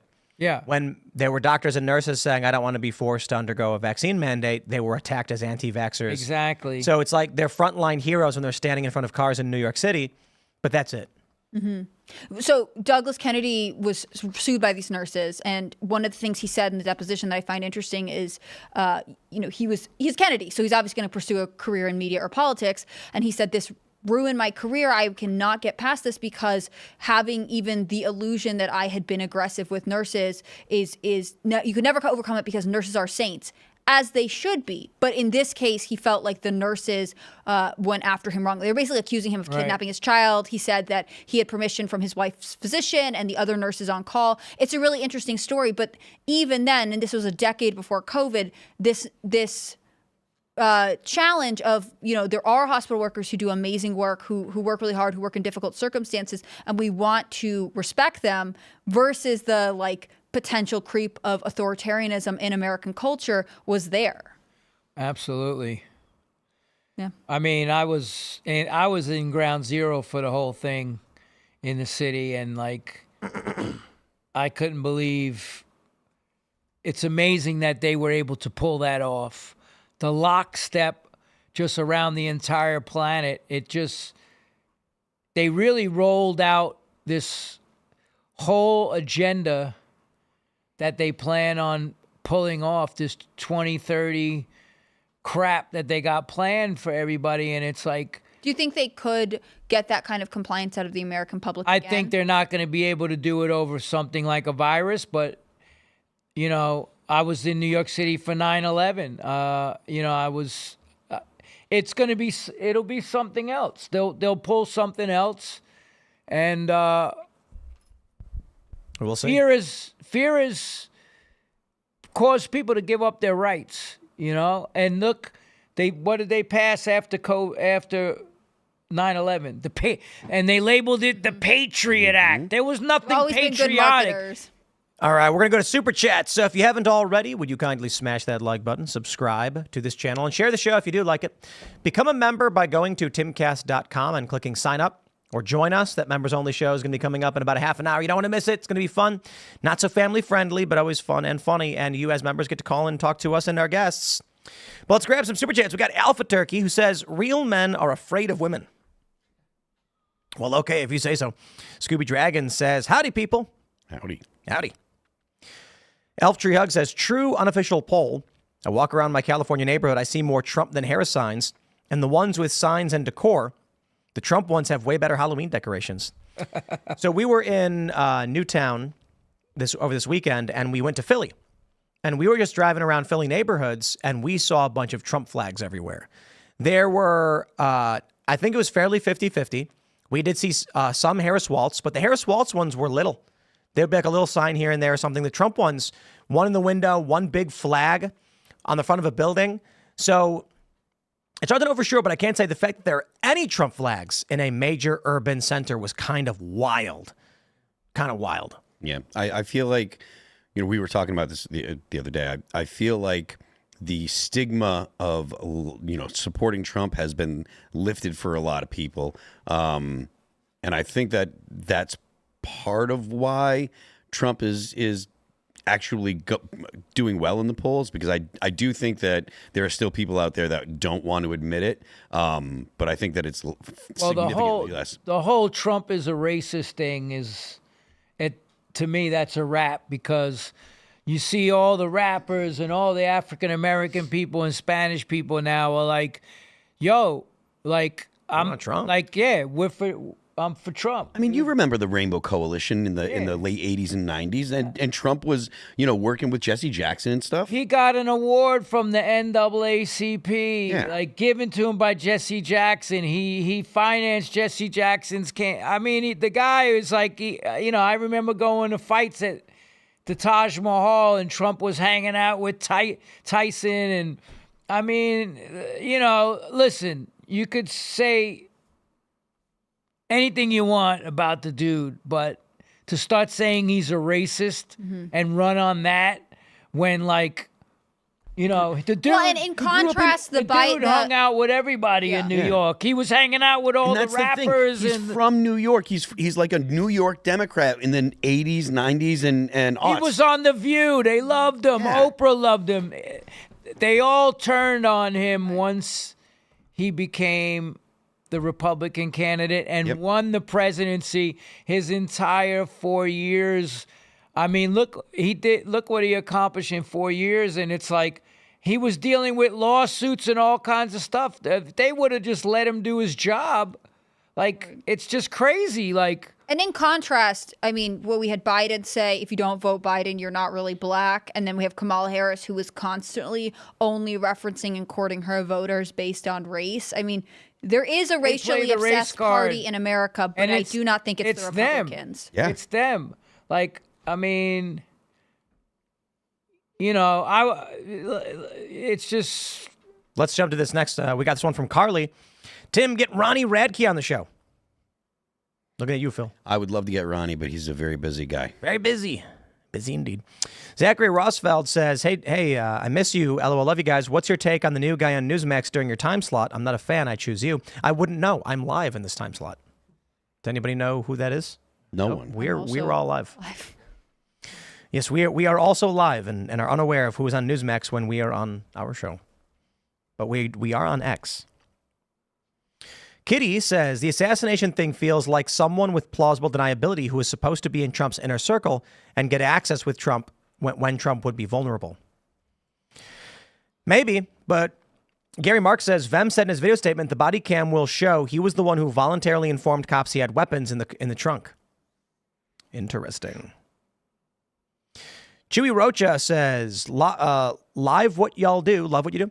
Watch every night. Want to shout out my wife, allowing me to watch while we wait for the arrival of our next baby boy. I cannot believe how many people watch the show while in the hospital with their wives who are in labor. That's the craziest phenomenon to me. Look, it's good that you're there with your wife, but like, and it takes some time. Exactly. If the baby's not ready to come, you got to wait until the baby decides. Yeah, put on What are you doing? You're in the hospital, your wife's in labor, you put on Timcast. It's a normal thing. I like that one meme. It's like, guess who decided not to cook tonight? The wife's in I've seen a reel where the guy comes in, he's like, so are you not making dinner then? They cut to the woman in the hospital gown.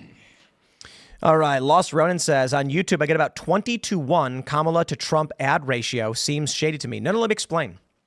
What is likely happening is the Harris campaign is targeting people they know are not voting for them. So if they're targeting you, I'm curious, are you a man? Are you white? Go to college?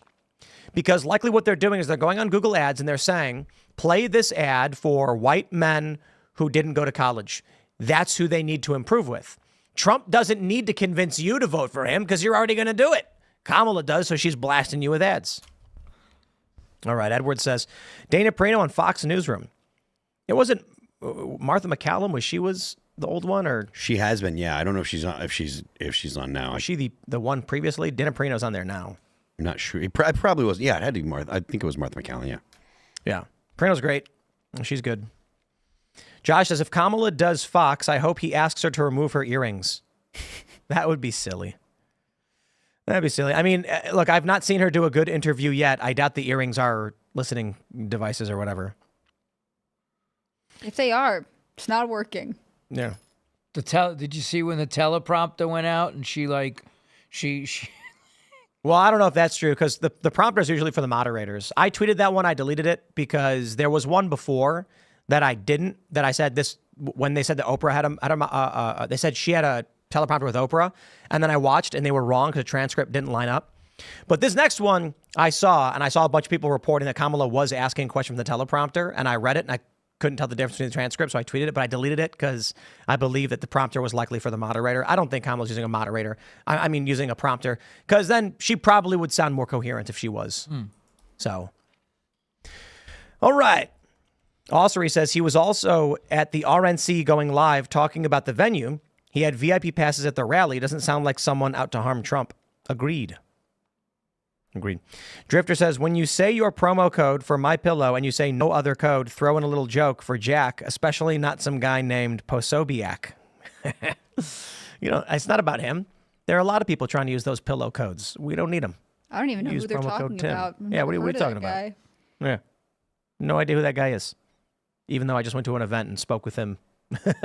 Spoke at the event that Jack also spoke at, I should say. What's his wife's name that she has a code to? Tanya. Tanya. They use the Tanya code. Let's go. JKG says, still have the Age of Quarrel I bought in the 80s. Don't tread on me. Right on. Roman Monda says, Phil, I understand not trying to bring a fireman to the rally. That would be crazy, but are you saying we are a jerk if we want to leave the fireman our car while we go in? Is that wrong? I believe it is.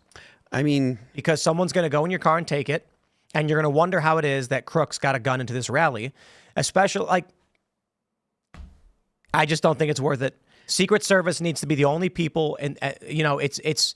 I get it. You have a right, so I stand off a little bit, but my view is let Secret Service be the guys with the guns at these rallies because someone's trying to kill Donald Trump, and we like Donald Trump, and we don't want him to be harmed. Yeah, it's not about whether or not you have the right. It's like, look, you're only gonna make problems for yourself and make things, and if you do end up getting caught with it and Secret Service has a problem with it, you're going to make a story for the press to talk about, and it's going to make your life harder. You can do what you want. Look, but I put it this way. I think you have a 2A right for sure. You also got a free speech right. And I also recognize that you have a right to sit at a dinner table with Donald Trump and start screaming at the top of your lungs. That's protected speech. You're expressing your opinion. But if someone did that, I'd be like, this person should leave. You know what I mean? So that's why I'm not going so far as to say you should be banned from doing it. I'm saying you should just not do it. The Secret Service should be the ones in control. And in fact, I think Secret Service secure zones don't allow firearms.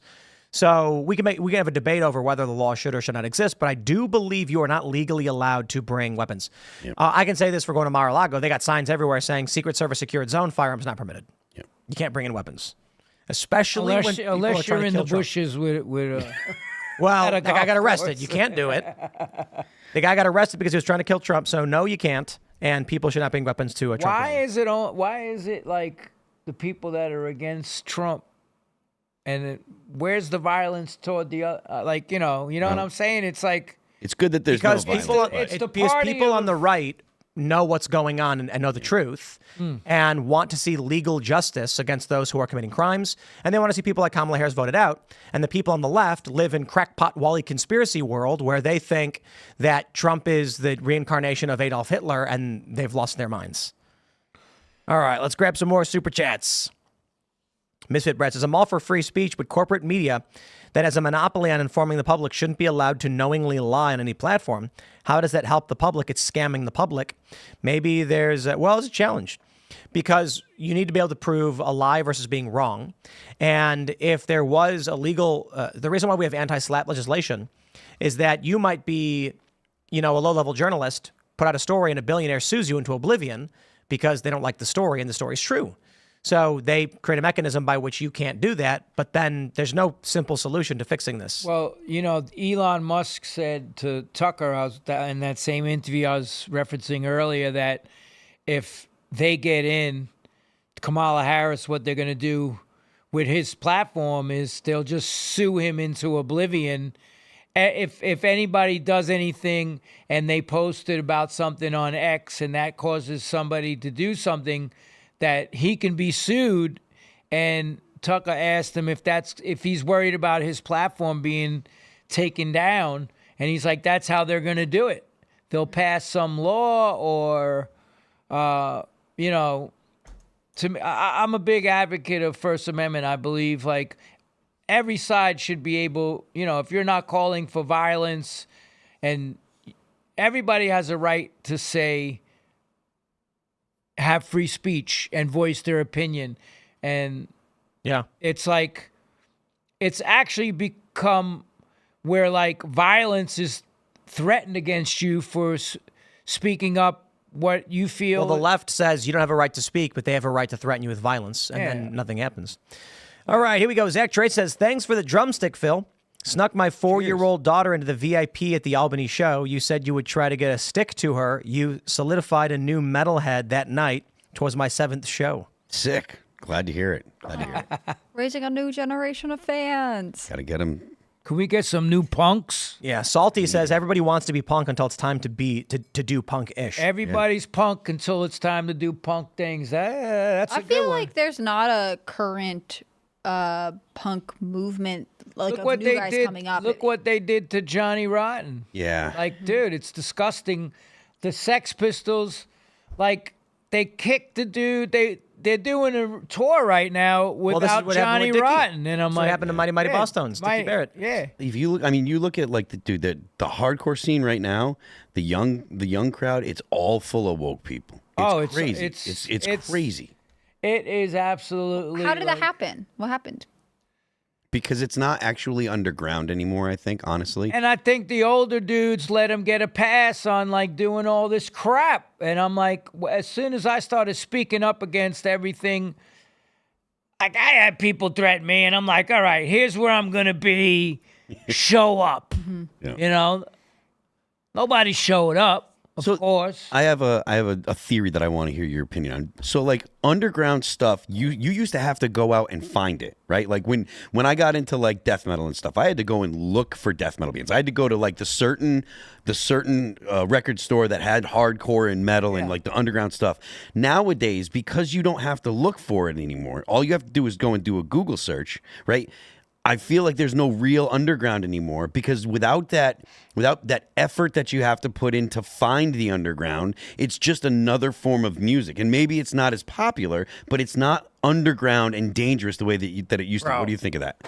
Well, I'm going to tell you right now, I feel that there's a whole nother movement of revolutionary. Like to me, I met the Bad Brains in 1980, and everything that they were saying. I was a drug addict. I was crazy. I was in the Navy. I was smuggling. I was confused. I just got out of lockup, and to hear what these dudes were saying, it was this whole new revolutionary idea about destroy Babylon and all of these concepts, and it just became a fashionable thing to say. Mm-hmm. And I feel like there's this new underground scene that's brewing. And I think like it's really important for musicians, especially, to stand up and not be afraid to be shut down just because the mob is like coming after you because they don't agree with something you said or a lyric that you said. Yeah. So I feel...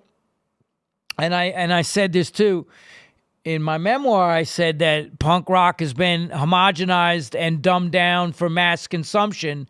All these bands. I mean, God bless Pete, but I was never a fan of the Offspring.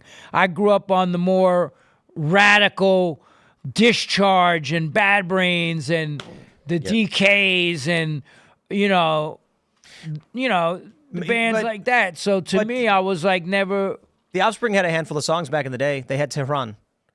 Do you remember that? You remember the self-titled? I never cared. I never cared for this stuff. I never liked Sum 41. I never liked a lot of these bands. But this is the issue. The Offspring released Smash, become mainstream successes, and then turn into Sum 41. But they have a song from their self-titled album that I can't say on this show because of how extreme it was. Right. So the reason I mentioned the song Tehran, which they remade as Baghdad, is it's literally a song from, I think it's like 89, about the U.S. threats of invasion of Iran and criticizing the U.S. war machine. And then I think, what did they have? They had their self-titled, they had Ignition, then they had Smash. Smash, they wrote a bunch of songs that were more culture commentary, become mainstream successes, the largest, the highest selling independent album ever, still today. And after that, it was like, okay, Columbia Records, Ixnay on the Hombre, we're going to write some more soft, poppy songs. Then they come back with Americana, and it's Pretty Fly for a White Guy, and Why Don't You Get a Job? Then they get, what do they get? Conspiracy of One or whatever, and you get Original Prankster, and then I was out. How about Green Day? They put out an anti... They were always garbage, though. Yeah, I know, but let's just look at what's going on. And now they're backing the candidate that Dick Cheney, of all people, is backing. The war machine is backing Kamala Harris. The only reason Green Day came out with American Idiot was because they were getting criticized for killing punk rock. And they were like, because they had Warning, and they had this acoustic poppy garbage. And I mean, I say garbage, but relative to the punk, like it's good pop music, right? I listened to Green Day when I was a kid. And then they were like, oh yeah, we're punk, we're going to make American Idiot. And then they did. And they're literally criticizing people for being manipulated by the media. But the real issue was the label went to them. Likely, they were like, we need our street cred to sell products. We're going to be playing Warped Tour. We got to be edgy. So we've got to do something that's going to line up with where young people are at. And then you had that famous moment. I can't remember what year it was. I don't know if you remember this, Phil, where Billy Joe, Green Day, was playing, and they cut their set timer down to like one last song. And they still had like 4 or 5 songs left. And he looks up and he sees they're basically booing him off the stage. And he's like, I have been here since 1980s. You don't do this to me. That's what it was. They were big in the 90s. They were waning in the 2000s. So he said, let's criticize Bush to stay relevant. And you know what? It worked. That album was massive for them. I think it was actually their biggest album. They got a Broadway play. The whole thing was, can I make money through these corporations, and what do I have to say to do it? The idea that it was ever punk rock, no. It was corporate establishment then, and their corporate establishment now. Yeah, absolutely. And the Offspring, talk about disappointments. They got dollar signs in their eyes. I'll give a shout out to Against Me. Are you familiar with Against Me? Oh, yeah. Because they had that song, Tonight We're Going to Give It 35%, which is literally about selling out and signing the contract. Mm-hmm. Take the money from the corporation and be a big name and take what you can get. Well, that was the whole thing. Like, I believe that we were the first hardcore band to actually get like a record deal through Profile, and they robbed us. I've never received a single dime off of any Cro-Mag album to this day. Wow, really? Yeah, we never got paid, and there's a whole thing going on right now with the guy who owned Profile Records. I mean, we were, our manager cross-collateralized our publishing, and Profile wanted us, and then Chris Williamson, who did Rock Hotel, was our manager, and he said, well, you can have the Cro-Mags, but I want a subsidiary label, and he put us on Profile Rock Hotel, which was a conflict of interest because you can't be the manager and own the record company at the same time. You're supposed to fight the record company to get us paid. Oh, wow. So to this day, I've never received a dime off of any Cro-Mag record, but it was like people were starting to talk crap and say, oh, yeah, they sold out, they signed to this label. I'm like, yo, you sell out when you get like, $500,000 to sign a contract. We got robbed, Wow. So it's like we were traveling around in a broken down plumbing van from 1972 on the Motorhead tour.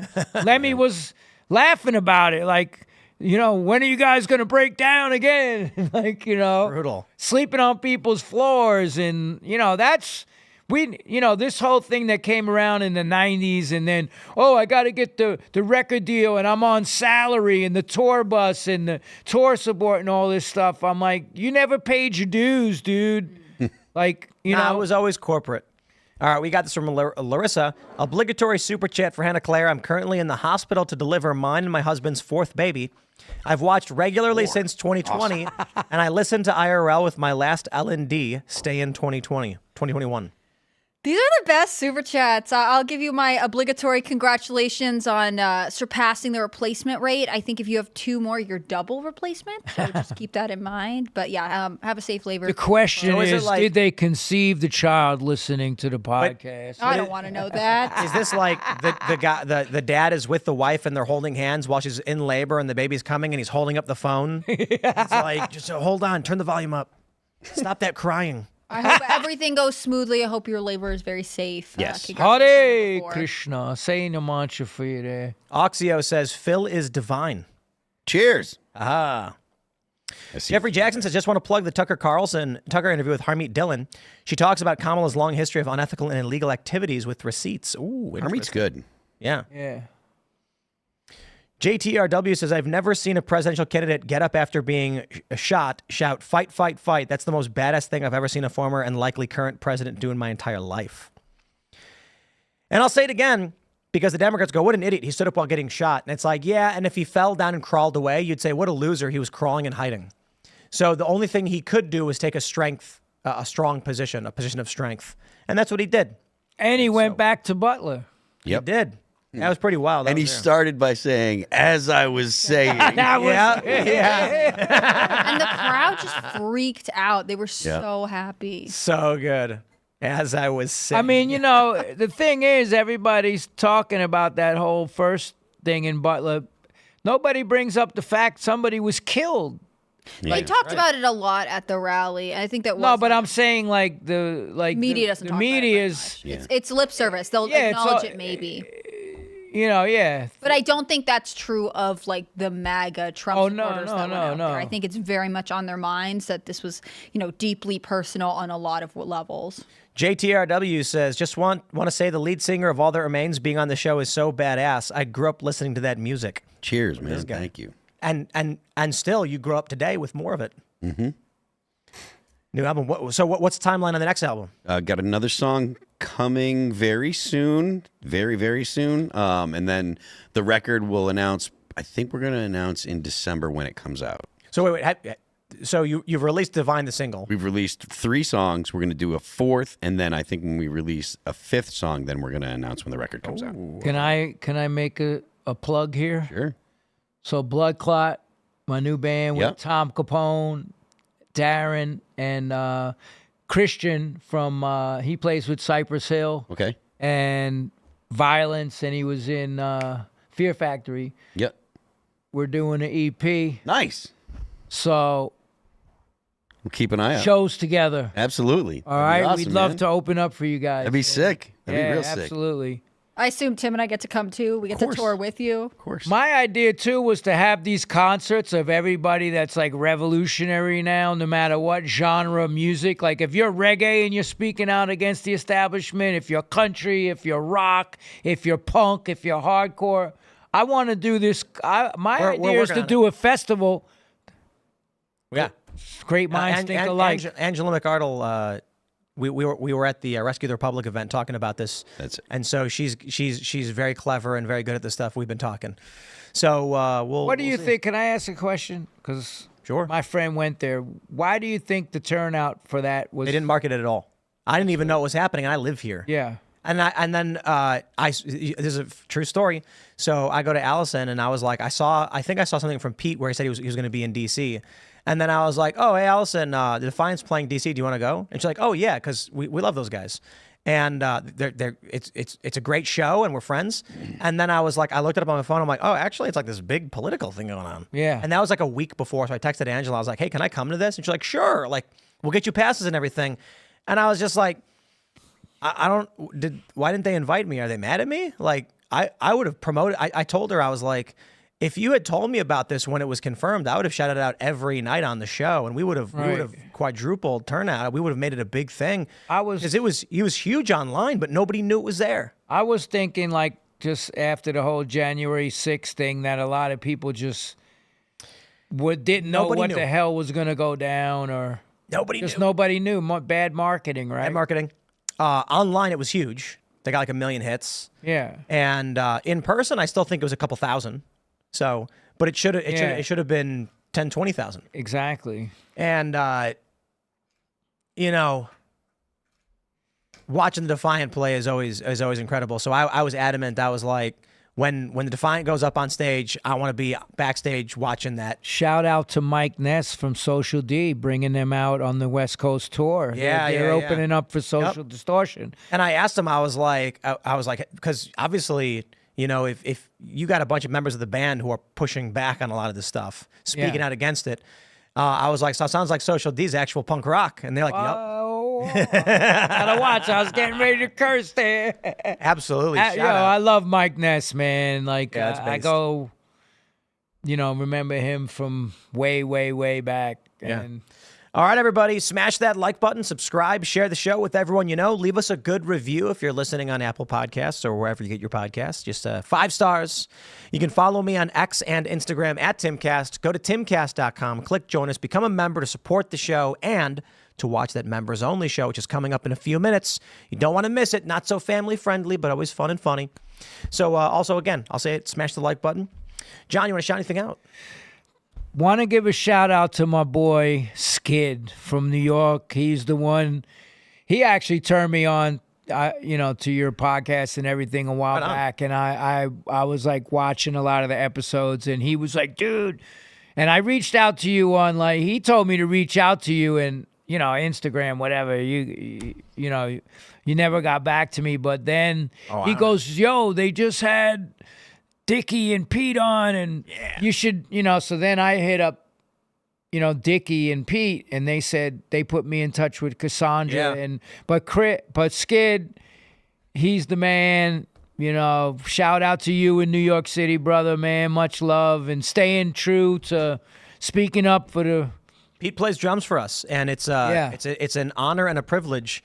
The first song I ever learned on the guitar was "The Kids Aren't All Right" by The Offspring. Oh yeah, I was like 12. Technically, you could say like the first song I learned was "Mary Had a Little Lamb" or something. That doesn't count. Yeah. My guitar teacher was making me do it, and I was just like, I'm not going to do it, and so I didn't.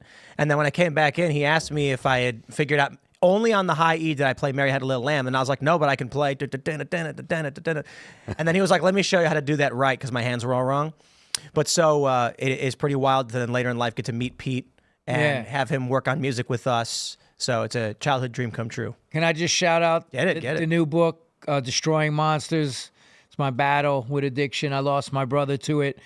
I think the lockdowns caused a lot of depression, a lot of new addicts, a lot of addicts that were in recovery, relapsed. And this book I wrote...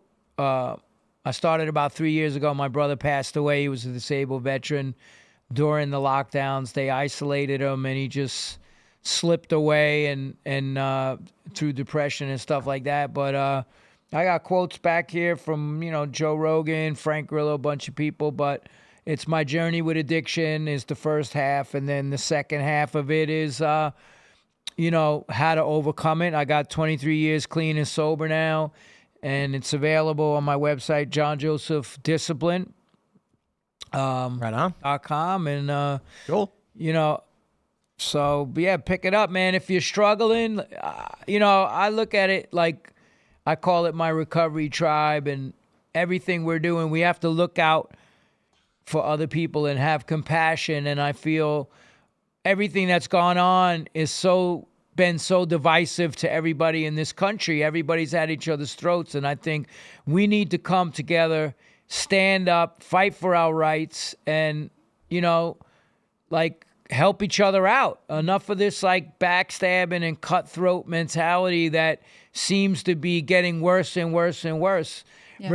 And I saw somebody say that online. They were like, yo, it's not us against us, it's supposed to be us against them. We need to get back to that. Right on. Amen.